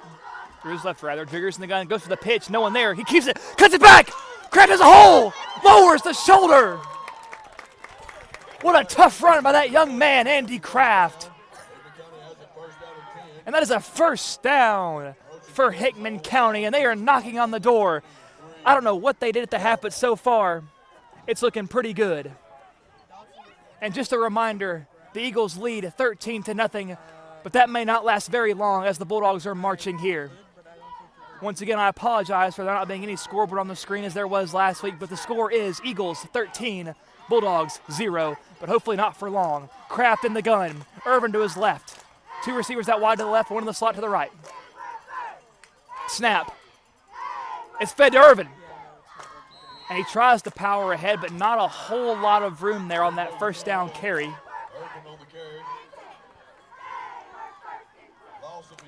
So he'll lose 1, as a matter of fact.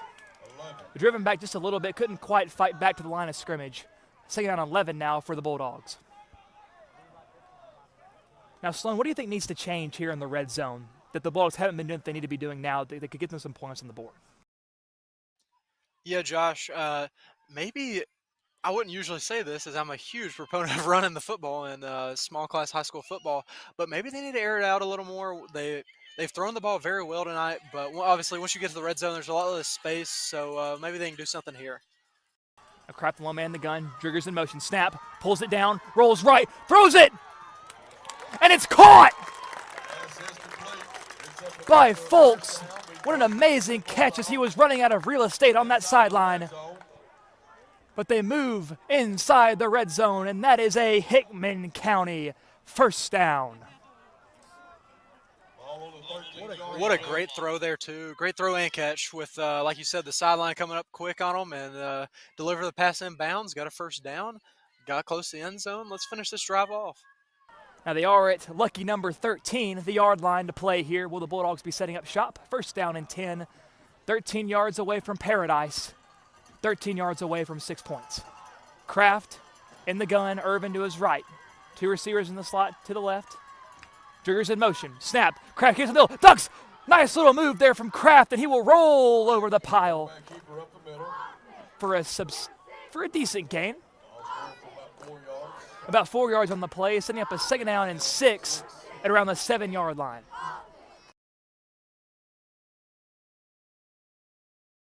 Now, once again, Sloan, we see Andy Kraft using those legs. He's a very hard man to bring down, very shifty, but he's not just a big guy, right? So I think that helps him out a little bit.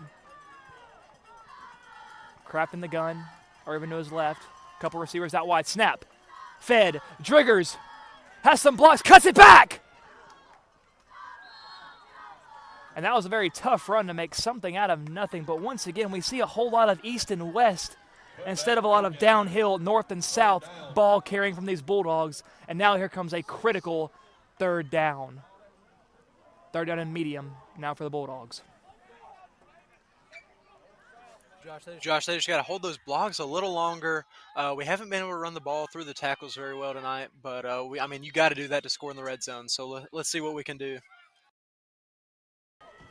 Now Kraft once again finds himself in the gun. Folks way out wide to the left. Jiggers in the slot to the right. And we see a jump up front. And did the hard count and get him? Let's see what the officials call. And yes, it will be offsides on the Eagles. And with it being 3rd and 5 to go to the 6, that should be a chain mover. Let's see what they signal.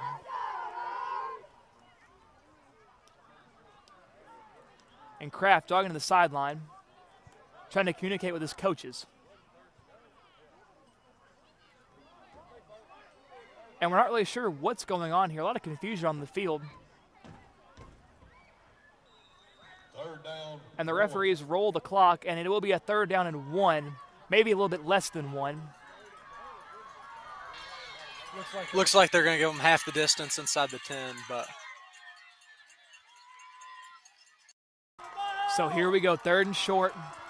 Definitely a run situation, but will they try to bait him in and hit him over the top or over the middle? Kraft in the gun, Irvin to his left. Snap. Fed to Irvin. Powers forward. And he's still fighting, and the referees blow the whistle. What's the spot? And the referee holding up that fist indicating that it is 4th down. So not quite. It looks like he got a little bit past the line of scrimmage, so it will be 4th and inches coming up. And so it's a no-brainer. The offense is staying on the field. Yeah, Josh, interesting to see where they go 4th and inches here, if they even hand the ball off or if they pull a Philadelphia Eagles and try to push this ball into the end zone or at least for a 1st down. And there is a timeout called on the field by the Bulldogs as they mull over how they want to go about this 4th down conversion. And while they're mulling it over, let's have another ad break. And for those of you not watching, for those of you tuning in via your ears only, if you cannot see our sponsorship screen, I will give you another reminder. Our sponsors here this evening are MLEC, Ascension St. Thomas, Advocate Auto Body, Pizza Hut, no one out pizzas the Hut, Liberty Pharmacy, and McDonald Funeral Home. Special thank you to all of those sponsors, and we hope as this program continues to grow and grow, we hope to add more to that sponsorship list. But for now, we will be very appreciative and grateful for the sponsors that we have, for this would not be possible without them. And here comes that Bulldog offense on the field, Kraft under center. 3 men lined up behind him, a power set. And this is football, folks. And the whistles are blown after the snap. Let's see what the call is. And it looks to be on Summertown. But they're pointing in the direction of Hickman County. And they called delay of game, but post timeout doesn't make a whole lot of sense to me, Sloan. I don't. Now, the fans behind me are irate. And that's going to back them up and make this 4th down a lot more difficult. Yeah, Josh, that's a killer right there. Still kind of not sure what exactly happened there, but you obviously never want to take a delay game out of a timeout, but still got a shot here, just a lot tougher. And here comes Kraft on this 4th down and medium. Irvin to the left, and they got a hard count. He jumped.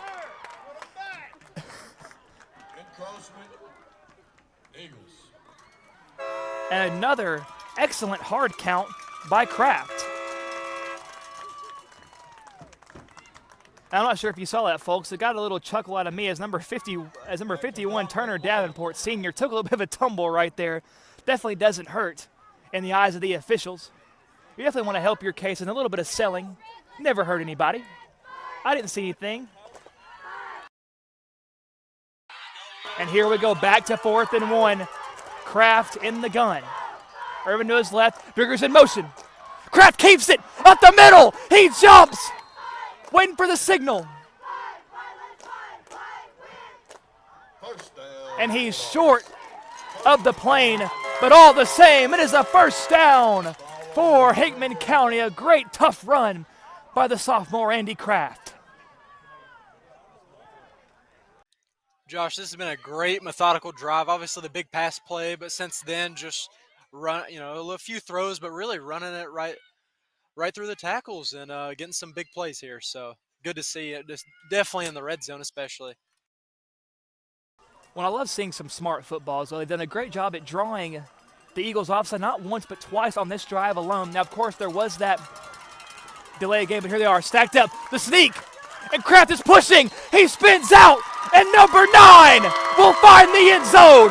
Give him 6. Touchdown, Hickman County. Amazing carry by Kraft right there. And a great push by the offensive line. Stayed on their back and then spun in. Looked like he got in untouched even.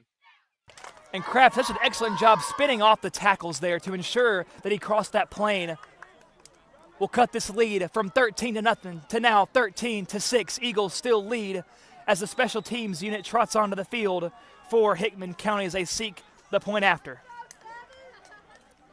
And number 7, Eli Raymer on the field to kick. The kick is up. It looks good to me. But no, it hooks just left. So a tough break for the Bulldogs special teams, but it is still a one-score game. So if there was a time to miss a PAT, Sloan, I think that was probably going to be one of the best times to do, even though you never want to do that. Yeah, Josh, obviously they're still within 7 here, so hopefully we get a stop real quick and get the ball right back and score, and then you're only an extra point from tying it or a 2-point conversion from taking the lead. So could have been a lot worse there. Now, with how strong this Bulldogs front has looked on offense, Sloan, I wouldn't be totally opposed to if they tack on 6 more here, maybe try going for 2 to extend and take the lead, maybe even. Because with how that front looked on that last drive, they looked pretty unstoppable, very strong up front. Yeah, Josh, I'm not sure what adjustments they made in the locker room at halftime, but the offensive line played really good that drive, had some great push, and they ran the ball well as a team. So hopefully we can keep seeing more of that. And Kraft just looked so calm and poised in the pocket, not only throwing it but carrying it as well. And number 7, Eli Raymer, after the tough missed PAT, is back on the field. He calls for a football. You can't quite kick it away, folks. Not a ball to kick. So the Bulldogs are setting up now to kick it away. Now, of course, that was a phenomenal offensive drive, but it doesn't mean a whole lot if you can't stop them on the defensive side. So let's see what adjustments this defense made, and if they can stand strong, force a quick 3 and out, and get the Dogs this ball back. And here we go. And the kick is away. It's a sky kick. Fielded. Oh, and a big return from the Eagles, but that return is cut short by a great tackle by John Irvin.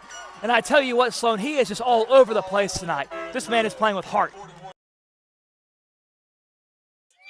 Yeah, Josh, Irvin playing with a lot of energy tonight and a lot of passion and making some great plays, like you said, all over the field.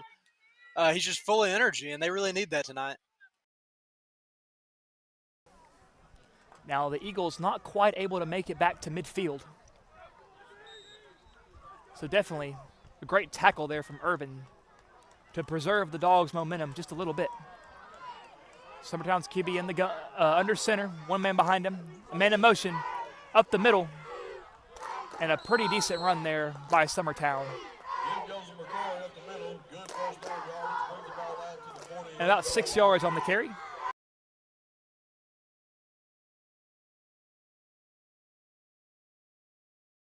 Second and 4 coming up as they get close to midfield. They'll mark him down at the 47 of Summertown. And folks, if you're just now joining us, I want to remind you that the Eagles only lead by 1 score, 13-6. Quarterback under center once again. Snap, tossed out to the right. And he is met quick and drugged down in the backfield. And I believe that was number 26, A.J. Reich, the junior, meeting him in the backfield and wrapping him up. And that will be a loss of yards, and that is exactly what this Bulldog defense needed. Hopefully that rejuvenated them. Hopefully that gives them a spark. Hopefully they can make a big stop on 3rd down and 8 as the Eagles find themselves on their own 44-yard line as we take under 5 minutes to go in the 3rd quarter. In the gun, snap, and the quarterback keeps it, looks for a man, and he's going to keep it. He doesn't keep it, and he's met by a lot of Dogs. And he is rocked, and there was a blatant block in the back. And Sloan, that looked like a blatant blindside block to me, but the officials had no interest in calling. Yeah, Josh, that did not look good, and it looks like Newberry's still down on the field after that hit. Definitely blindside. And we know Newberry, he is a tough player. It takes a whole lot to keep him down. But our thoughts and prayers are with him right now as trainers from the Eagle side comes out. Of course, he's met by our own staff as well. Man.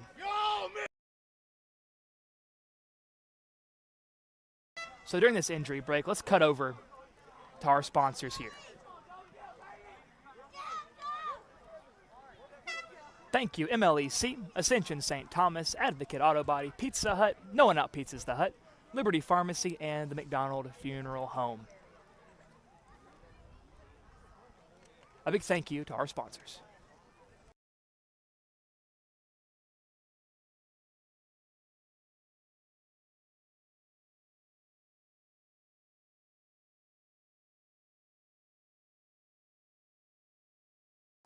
And Sloan, I'm sitting here and I'm contemplating what I just saw, and I still cannot believe how you missed that. Yeah, Josh looked like the ref was in a good position to make that call. I don't know how he wouldn't have seen it. And Newberry obviously blindsided, hard hit. And like we've said, I mean, he's still down. That doesn't look good.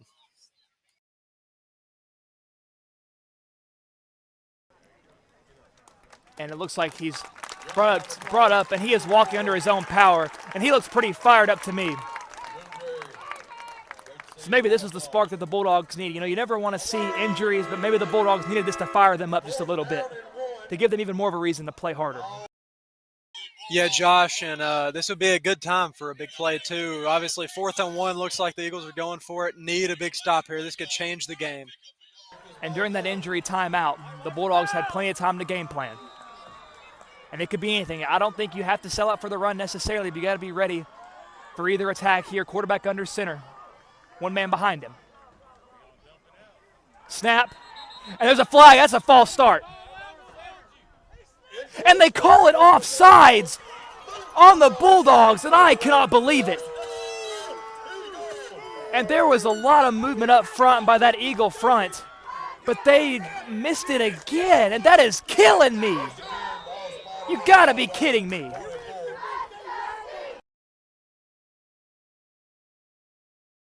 And Sloan, of course, we're right here among the visiting fan base here, the Hickman County faithful, and they are livid. They are irate at these back-to-back missed calls. And that run play is going nowhere. And there is some war of words on the field. And the Bulldogs maybe needed that spark. Josh, that was a great play by the Bulldog defense, obviously. And then what great IQ there by, I believe that was Ashton Kistler, to not retaliate when the Summertown running back got in his face afterwards. A great play to keep his cool and not shoot herself in the foot. And it seems like they've learned so much from last week. If this was the team from last week, I think they'd have been right back in his face, jarring back and forth and drawing a penalty. But these young men have grown so much in this last week. 2nd down and 10 now for the Eagles. Man in the gun, man in motion. And the quarterback keeps it, pitches it out, ball's on the ground! And he's kicking it around! And they have to fall on it! The quarterback, a lucky break for the Eagles as they fall on it, but they are going to lose a whole heap of yards. And these Bulldogs are fired up. The Eagles do not look like the same team that we saw in the first half. Yeah, Josh, looks like this Bulldogs defense is playing really well so far this half. Looks like they're getting under the skin of Summertown. Now Summertown is game planning here. They're in the huddle. 3rd down and 21. 3rd and down in what has to feel like forever from the 45-yard line as they are back on their own side of the field. Snap. Rolls left. He's looking to pass. And he pulls it down. And he's wrapped up. He is sacked. And the Bulldogs are on fire. The fan base is on fire. Sloan, this is what they needed. This is the energy that they needed to bring. 4th down and punt coming up as the special teams trots onto the field. What a fantastic play by the Bulldogs defense there. There's 2 or 3 guys there forcing pressure. Finally wrapped him up and brought him down for a sack. Huge play. And also, there was just no one open. That was a great coverage sack. No one was there. Great pressure. Everything came together. The stars aligned for these Dogs as they're back to punt. Driggers and Brown back deep to return. Snap. Hold. Kick us away. Sailing through the night sky. And the ball, no! And Driggers falls on it, thank goodness. Oh, goodness gracious. No return. A big break from the Bulldogs as Driggers falls on his own fumble. Yeah, Josh, we narrowly avoided disaster right there. That Summertown player was right there by the ball. Thankfully, Driggers fell right back on it. Let's set up shop and drive the ball right down the field again. Take advantage of that break. And I missed the number of the player who it was, but that was a great block. There was an Eagle bearing down that ball, but he was shoved out of the way. A very heads-up play that saves the Bulldogs' possession here. So Kraft in the gun, man to his right, 2 receivers wide right, 1 in the slot to the left. Snap, play action, has Brown and a big shot over the middle he takes, but that's one tough young man. And Brown gingerly limping to the sideline. But the pass is complete. 2nd down and 6 coming up for the Dogs. Josh, that was a fantastic catch by Brown to hold on to the football after that big hit and pick up some much-needed yards. I mean, that's a good gain. But if you're Kraft, you want to limit the amount of hospital balls that you're throwing. You don't want to put your receiver's health in jeopardy just for the name of 4 yards. Oh, and there's a very delayed flag there. So the 1st down carry is for sure coming back. Some confusion, some miscommunication by the Bulldogs. So that'll back them up a few yards, and they'll repeat the down, 2nd down. So under a minute to go in the 3rd quarter, the Eagles lead 13-6, but the Bulldogs have possession of the football. And with how their offense has been looking this half, they can definitely get right back in this game with a big drive here. But penalties like that will not help. You have to play tight football. You have to play like every play matters, because it does. But a 2nd down and 11 coming up for the Dogs. Kraft in the gun again once more. Irvin to his right. Folks out wide right. Brown next to him. Kraft snaps. And sped. Irvin gets around the edge. 40, 45, 50. And he is into Eagle territory with a Hickman County Bulldog first down. Amazing run by Irving, Josh. He's been making plays all night long. We've talked about it. We've said his name a bunch of times today, and he just keeps making us say it again. What a play. Well, we mentioned earlier how it all comes down to how bad the players want it and which player will step up. John Irvin has been the man to step up in this football game. So they are at the 49 of the Eagles. They find themselves in enemy territory as they drive closer and closer to the red zone. Brown in motion from the right to the left. And Kraft's going to keep it. He's got room. He's going to bounce that back around. Oh, the ball's out.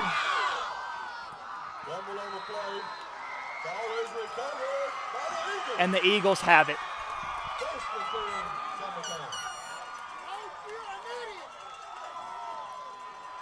Man, you know, it's slow in that, and that's the risk you take when you trust your quarterback, right? I mean, he's not trained to carry the ball as much as these running backs are.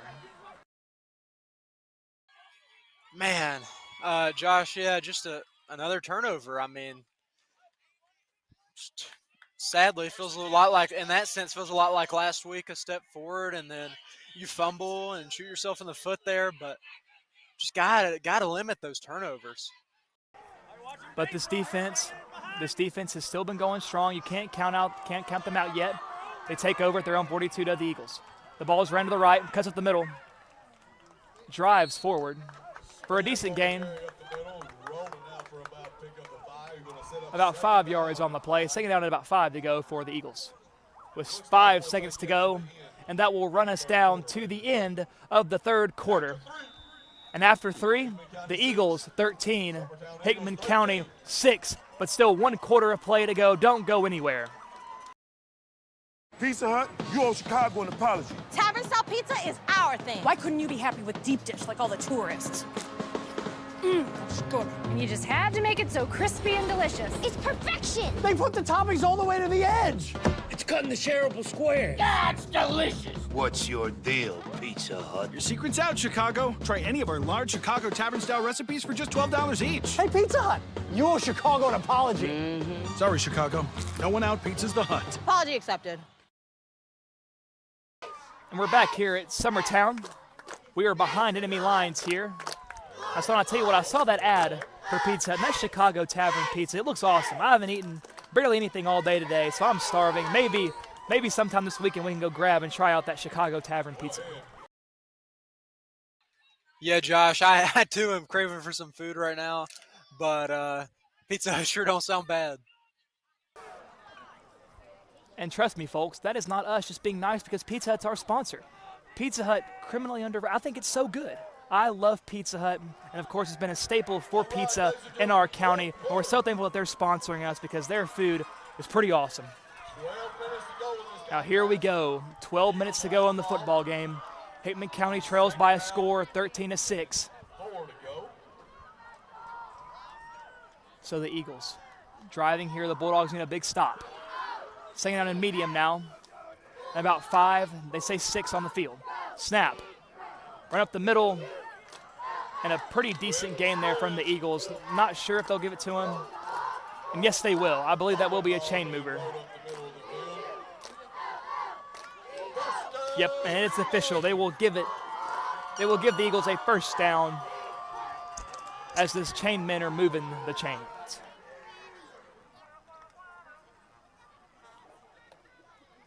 I wish we hadn't mentioned Pizza Hut, Sloan, because now I'm even hungrier than I was just a few seconds ago.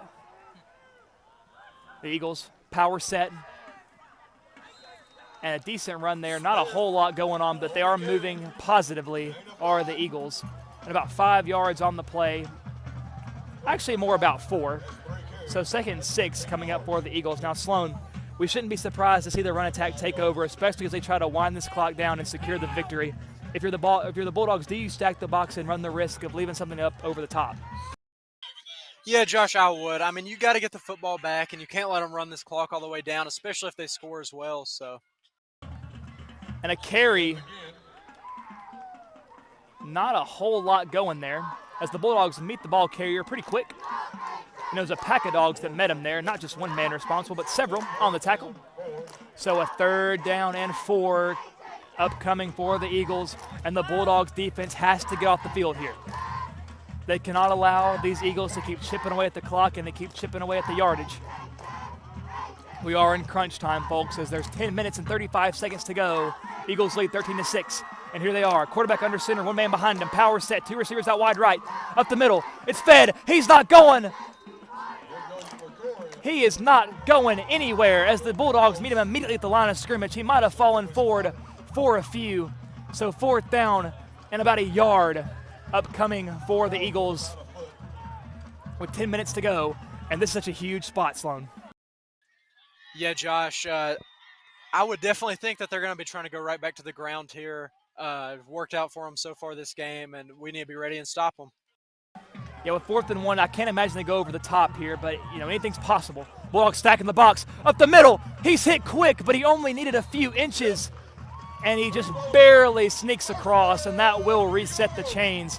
And a first down, a back-breaking first down for Summertown. Yeah, Josh, that running back's just falling forward every time he's hit, and that's really hurting us. I mean, we're hitting him every time at what seems like at the line, and he's just falling forward for a couple yards at least every time.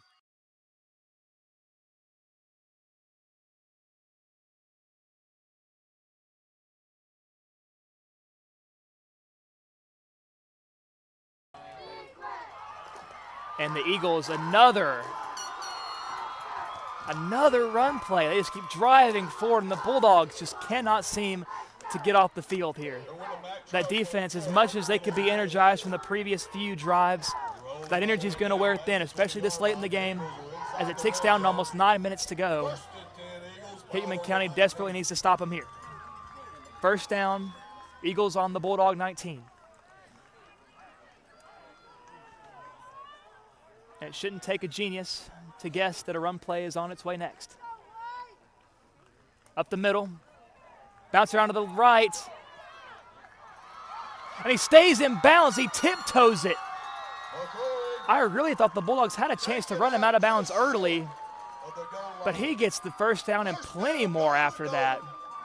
So first down Eagles, and they're going to mark them around the 1 yard line. So we're going to have to see a stonewall defense. If you've ever seen the movie Facing the Giants, this is something similar. The Bulldogs have to find something within themselves. They have to dig deep if they don't want the Eagles to score and potentially put this game away. And here we go. Another power look for the Eagles. Jet sweep. Keeper up the gut. And he's in. Touchdown, Summertown. And with the PAT en route, the Eagles widen their lead 19-6 with 8:38 to go as the fireworks go off over our heads. Such a demoralizing drive for the Bulldogs there, just running the ball, taking the clock off, and tiring out the defense. It's such a tough situation there. Got to come up with some stops down the stretch and got to put the ball in the end zone a couple times. Snap, the kick up, and no good for the Eagles. That is the second missed PAT for Summertown. Score. Summertown 19.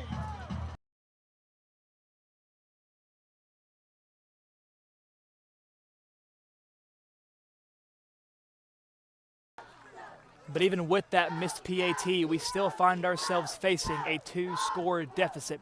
So the Bulldogs need to score, and they need to do it fast. Yeah, Josh, we're going to have to see some kind of tempo here, moving the ball in chunks or whatever it takes to score quick, like you said. Because, only 8 minutes late and a half minutes left here, down 13. Going to have to get the ball back a couple times and make some stops. And as much as Summertown's running the ball, that clock may be ticking off pretty quick. So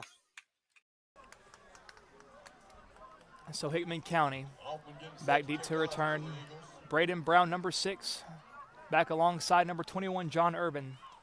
2 very electric return men, very tough runners, very fast runners. So let's see if this Bulldog special team can come up big and give the Bulldogs some good field position to hopefully save some clock as they try to march down and make it a 1-score game. Summertown's kicker appears to be all set up. And here we go. And the ball is away. A line drive kick towards the sideline. Lewis fields it and is on the ground. Now, Sloan, maybe I had a bad view of it there, but wouldn't you let it try to roll out of bounds there? It seemed to be angling towards the sideline. Now, maybe he saw something different because we don't have the best view over here, but it seemed to me that we could have had a free kick out of bounds there. Yeah, Josh, really hard to see just from the angle we're at. I don't really know how much room is in between where that ball ended up in the sideline. But obviously you don't want to catch a kickoff running away from yourself, back shoulder. But luckily fell on it. Let's move the ball. We know Lewis has a great amount of game sense, a very smart player. And what he does, is going to be in the best interest of the team. So if he was willing to field it there, then that tells me all I need to know. So here come these Dogs. Not a lot of time to waste. Kraft in the gun. Running back to his left, 2 receivers wide left. 2 in the slot to the right. Snap. Pulls it down. Play action over the middle. Ooh. In and out of the hands of Braden Brown. He grabs his left leg. And he's down clutching his left leg. Hopefully nothing too serious, but he appears to be writhing.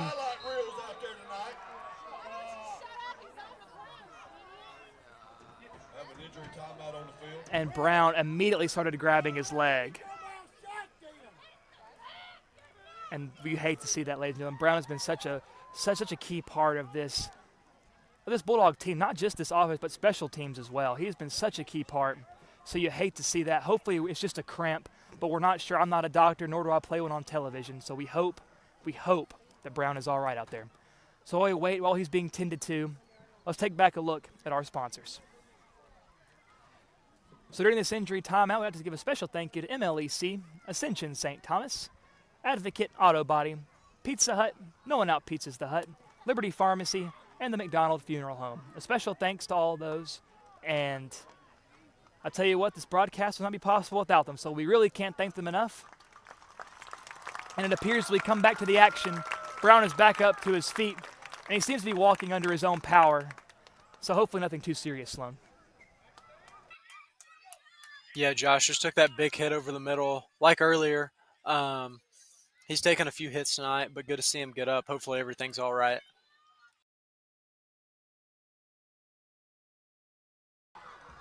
And the ball was there, but that's another example of Kraft leading his receivers into danger. Now, of course, it's easy to lose track of what's going on. You see a man who seems to be wide open. You want to hit that open man, but sometimes you have to be 2 or 3 steps ahead to be a successful quarterback in this league. So Kraft back out there again after the incompletion. Running back right in front of him. Snapped. Looking. Kraft rolling out. Has to tuck it. Nothing going deep. And he tries to make something out of nothing, and he might just get back to the line of scrimmage. 3rd down and 10 for the Bulldogs, and yet another injury timeout on the field. I can't quite see who that is. As soon as I can see, I'll let you know. And it appears to be, and that's young Andy Kraft, the sophomore quarterback, down on the ground as he's being tended to.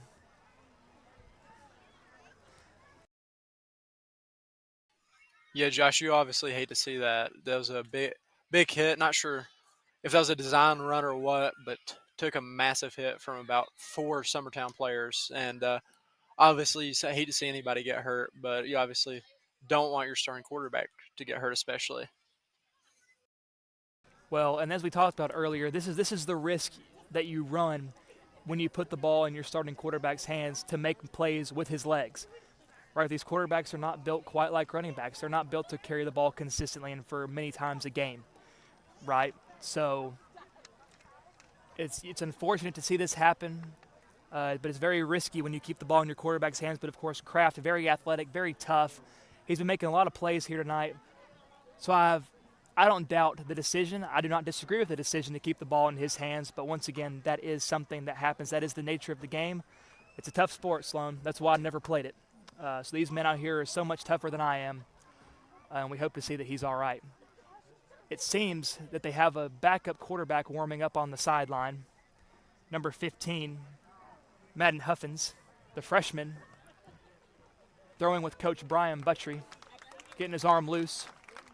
But the fans are applauding here, and though we can't see, we can assume Kraft is back to his feet. What do you see, Sloan? Josh, I'm not really sure, honestly. There's a big crowd over there. Looks like Kraft is standing up with some assistants right now. Looks like he tried to do it himself, and now it looks like he may need some help getting to the sideline. And Kraft is moving very gingerly. And one of the members of the coaching staff is helping him out as he's walking to the sideline. Number 15, the freshman quarterback is in, and let's see what magic that he can make happen. And our thoughts and prayers, of course, are with young Andy Kraft. Huffins in the gun. Snap. He's in a... And they try a run play. Of course, when you have a freshman in there, Sloan, it's very hard to draw up plays. You don't practice in mind thinking that you're going to have a freshman in here taking snaps, but of course that's just the nature of the game. So I wonder how much they're going to trust his arm. Yeah, Josh, usually I'd say very vanilla, you would think, but obviously in a tough spot with only 7.5 minutes down and down 13, I don't know what they're going to do here. So the punter is out. Eli Raymer back to punt. And I don't disagree with the call here. And a false start is called on Hickman County. So that's not going to help the Dogs as that backs Raymer up pretty much in his own end zone. Josh, I'm not really sure what exactly happened there. Didn't even know the Dogs didn't look like they were lined up even.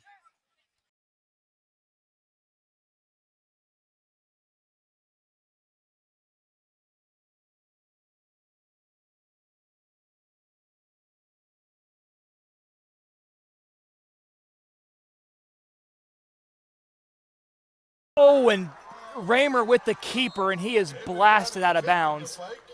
But he hops right back up to his feet. He seems to be all right. A few yards on the carry, but still well shy of the first down marker. And that will be a turnover on down. Summertown takes over first down and already knocking on the door for yet another score. And really, I don't hate the call there. If you punt it away, give it right back to them. They're going to run the ball. They're going to run the clock out, and they're probably going to take it out of your hands. So you got to try something.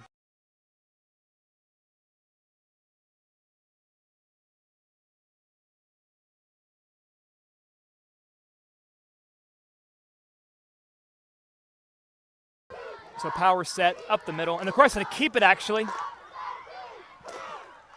And he is slung down after a pretty solid gain.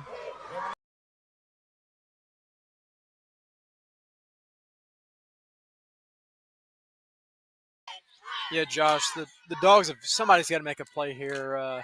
Obviously, Summertown's going to keep the ball on the ground, but we got to get a stop here if we want to get back in this thing. At least get the ball back and give ourselves a chance.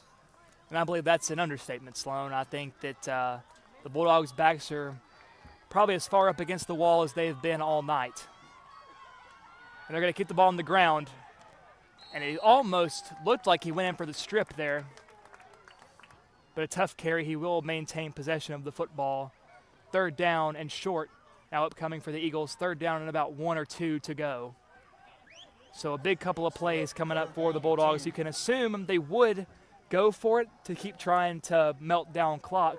Or maybe they do bring their field goal kicker out, being as short as they are, and try to widen that lead. That was a great tackle by Davenport right there, too, to hold him. But let's see what happens here on 3rd and short. Quarterback in the gun. Snaps. Jet sweep. And he keeps it. And he will storm into the end zone. Touchdown, Summertown. And the Bulldogs defense seemed to overcommitted to the running back on the jet sweep there. And the quarterback read it very well. Credit where it's due. And he walks essentially untouched into the end zone to extend the lead. Eagles 25, Bulldogs 6 with 5 minutes and 42 seconds to go.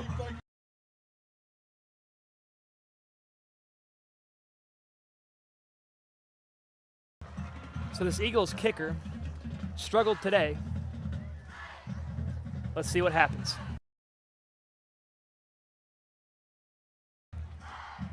The snap is decent, hold okay, kick appears to be good, and yes it is. The Eagles extend their lead 26-6 over the Bulldogs with 5:42 left to go. Let's see what the Bulldogs can make happen. Will Kraft enter the game, or will they sit him to preserve his health? Much remains to be seen, and we will be right back after a word from our sponsors.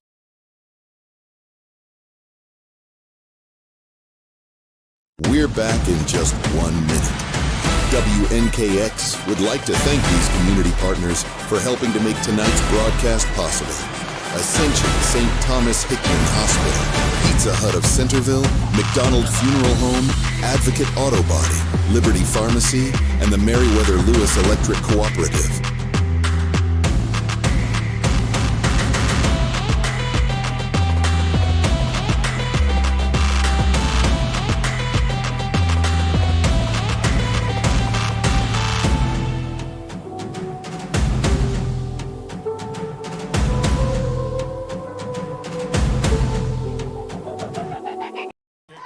We're back here live and in living color here at WNKX. A very special thank you to our sponsors that you just saw. And we are live on Facebook, YouTube, and on the radio. Any way you want to join us is more than welcomed by us. We appreciate your viewership or your listening. Brown and Urban deep. It's a sky kick, won't quite reach our return men. Lewis calls a fair catch. And the Bulldogs will set up shop. 1st down and 10 at about the 27-yard line. Now, folks, I regret to inform you that my broadcast colleague, Sloan Rochelle, has had to depart from us today. He did such a wonderful job for his first time radio broadcasting. So if you see him out in the wild, tell him he did a good job. Shake his hand. He's earned it. So, folks, it will be just me for the remainder, and the Bulldogs are in dire straits right now with 5 minutes and 40 seconds to go. Eagles up 26-6. We know these Dogs are not going to quit. They're going to try to make some magic happen, try to slim this lead down. Big I formation. Kraft back in the game. He throws it deep. And he, number 23. And that's the young gun, I want to say rookie. He's not a freshman, but he has not played football before. So he's out here trying his best. Of course, he is a very large individual, very tall, dominates on the basketball court, and hoping that translates over here to the gridiron. So Dylan Quall's on the target. Unfortunately, it falls incomplete, just out of the reach of the defender. Almost a big hitter there, as Andy Kraft is back into the game. Such heart that this young man is showing here in Summertown. Down big, but he's not going to go quietly into that good night.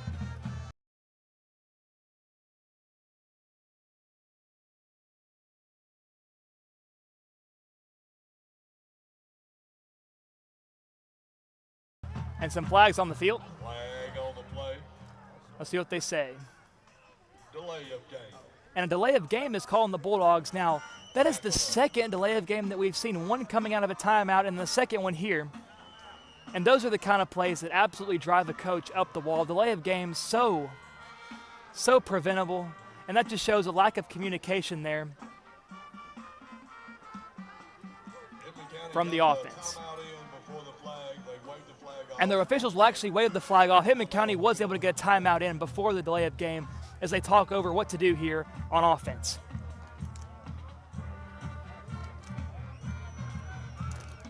Now, folks, we're so excited here at WNKX to have this broadcast, to be able to broadcast to you no matter where we are, home, away, doesn't matter. We will make sure that this football game, no matter where it's played at, you'll have access to, whether you're watching, whether you're listening.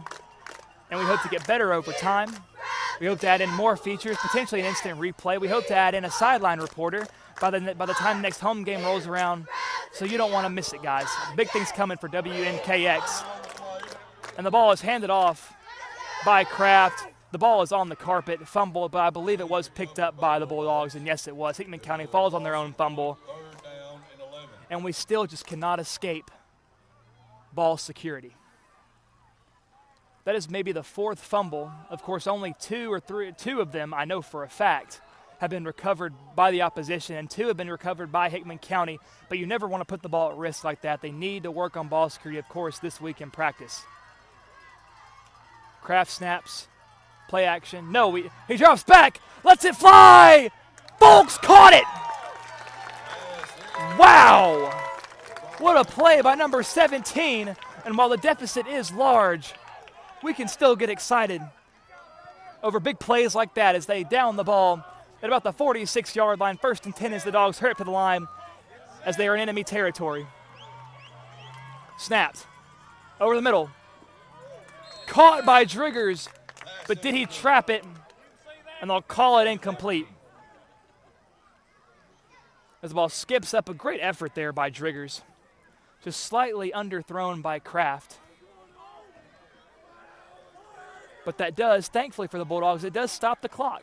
So it works just as good as a spike. They're set up here. 2 receivers to the left, 2 in the slot to the right. Kraft is running back in the backfield. Snap. Dropping back, looking. Kraft lets it fly! And he's shoved!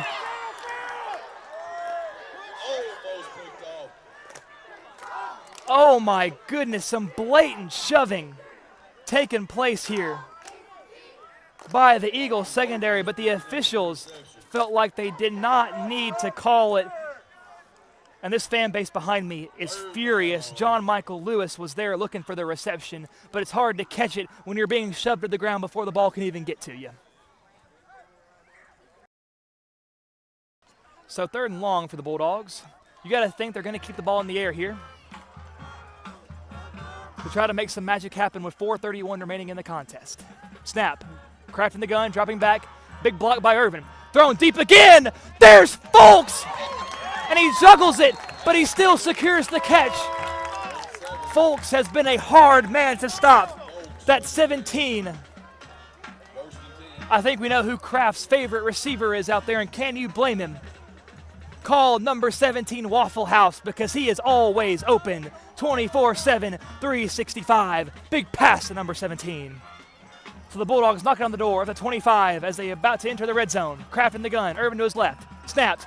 Juggle snap, keeps it, rolls left, he tucks it, he runs, gets around the edge, and he is shoved down. But again, a 4 on the play. And he extends it a little bit, and that'll give him about 5 yards. We saw Kraft shaken up earlier in the game, but that clearly hasn't affected him at all, physically or mentally. 2nd down and 5 to go for the Bulldogs at the 20. Kraft dropping back over the middle, leads him just too far. They were looking for Driggers over the middle of the field. It could have been a big play there for a touchdown, but it falls harmlessly to the ground. 3rd down and 5 now for Hickman County. 3:35 to go. Summertown Eagles 26, Hickman County Bulldogs 6. So a big deficit, but they have a chance to slim it down here as they have this 3rd down play with only 5 to go, 20 yards shy of the casa of the end zone. Kraft in the gun, motions Driggers left, jet sweep. Driggers has it, tries to cut back and make something happen, but not a whole lot going on as he slides down, forced down, and he loses about 2, 4th down and 6. Now coming up for the Bulldogs, and it's a no-brainer here. The offense, of course, staying on the field. Kraft looking over to the sideline, asking his coach what it is that they're going to run here.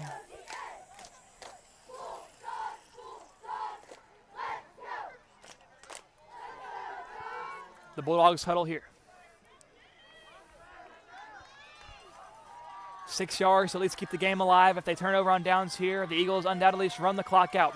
Jiggers in motion to the right. Kraft rolls right. Looking to pass. Pumps. Keeps it. A nice move. And he surges ahead. Does he have it?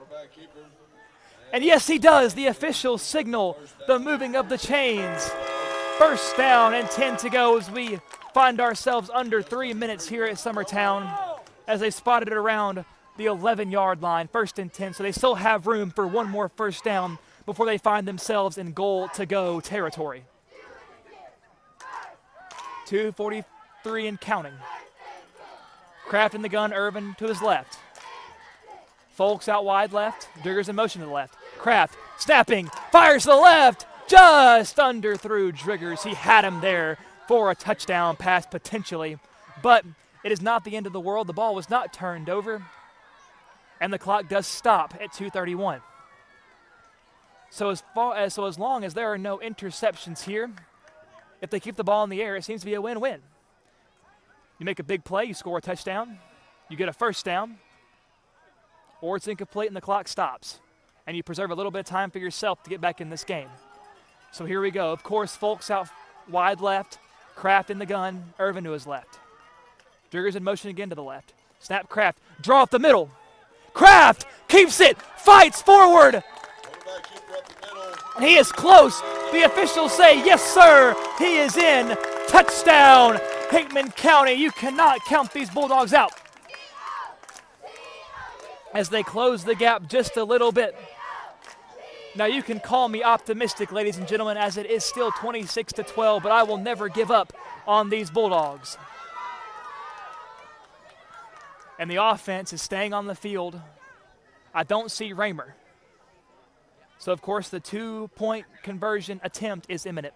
Kraft under center. I formation. Driggers and Irvin behind him. Snap. A quick fade. Has Folks. Incomplete. He had him. He had him on the slant route over the middle, or the end route. But the ball falls just short. A nice play drawn up, but unfortunately could not quite work out in favor of the Dogs. 2:22 remaining. Eagles lead 26-12.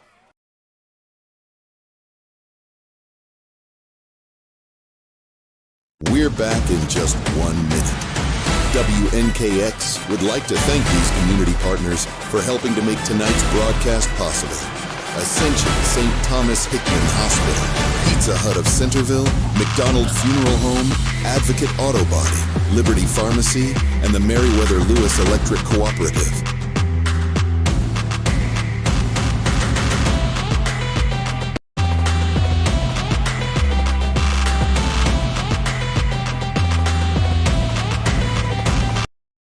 And we're back here at Summertown. The Bulldogs with a big touchdown. A very tough run by Andy Kraft. Young man would not be denied even after the injury scare earlier. He is still playing just as good as he was in the first half. Playing with a lot of heart here. Of course, some throws not going the way of the Bulldogs, some underthrows, but some big completions as well for Kraft. And I think that's just the growing pains that you will see from a young sophomore, but still finding that identity. And Raymer, and the kick is onside, and it will not quite roll the 10 yards.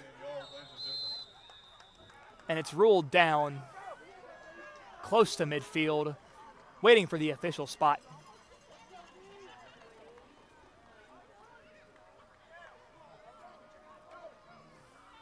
Deuce is wild, folks. We've got 2:22 to go in the game. So they'll officially mark the ball. It will be down at the 48-yard line, and that is where the Eagles will take over as they undoubtedly attempt to keep the ball on the ground and run the clock out. and put away the Bulldogs here tonight.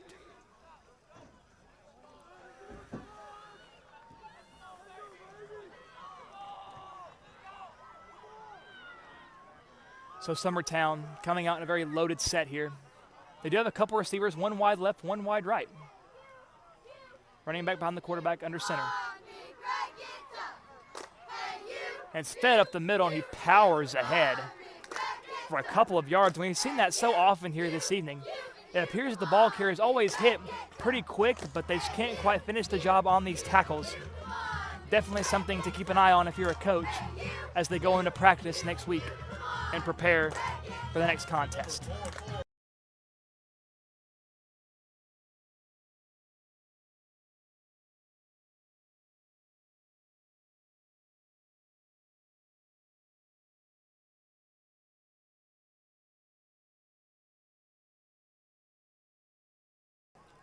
And once again, 2nd down and 7 to go for the Eagles. Lined up again, quarterback under center. Power set, running back behind him. Snap. And he's hit immediately, but he bounces off and stays. And it looks like a block in the back or a hold there, and the flags come flying. So a nice little gain by the Summertown quarterback, but not a whole lot going because of the penalty. And the call is officially a hold, and that will back them up 10 yards. Great effort by Dillard. So with the 1:24 to go in this football game, the Eagles find themselves backing up a little bit. 2nd down and long, upcoming now for Summertown. And of course, you never want to see your defense lose any of their fire. You can't afford to look at the scoreboard at this juncture. You have to play every play as if it's a tie game in crunch time.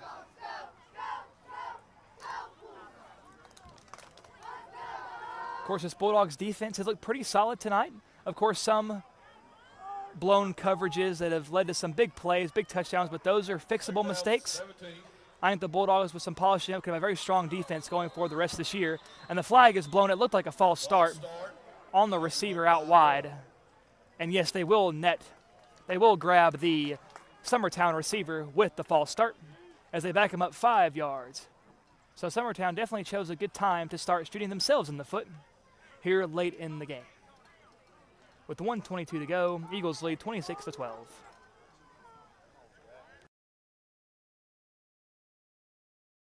The Bulldogs making some defensive substitutions. 1 minute, 22 seconds on the clock.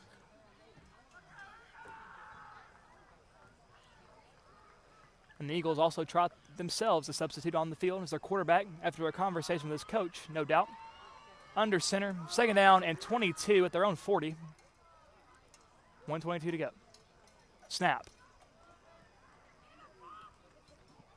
And the quarterback keeper nets them not a whole lot. And no, that's my mistake. He did hand it off on the read option. Not a whole lot cooking for Summertown on the carry. 3rd down and an eternity now for the Eagles, as we have now hit 60 seconds left to go in the football game. 3rd and 19 for the Eagles. Of course, you don't want to see your team playing defeated. You want to see some fire in them still, because every play counts. Because every loss, every defeat, it's a time to learn, it's a time to get better.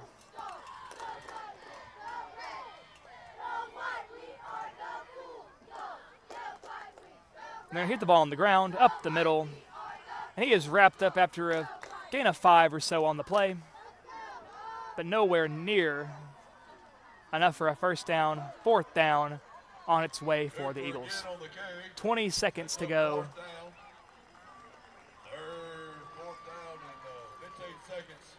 Well, with 14 yards to go for the 1st down, with 10 seconds to go, no timeouts called on the field. They will let the clock roll down to 0.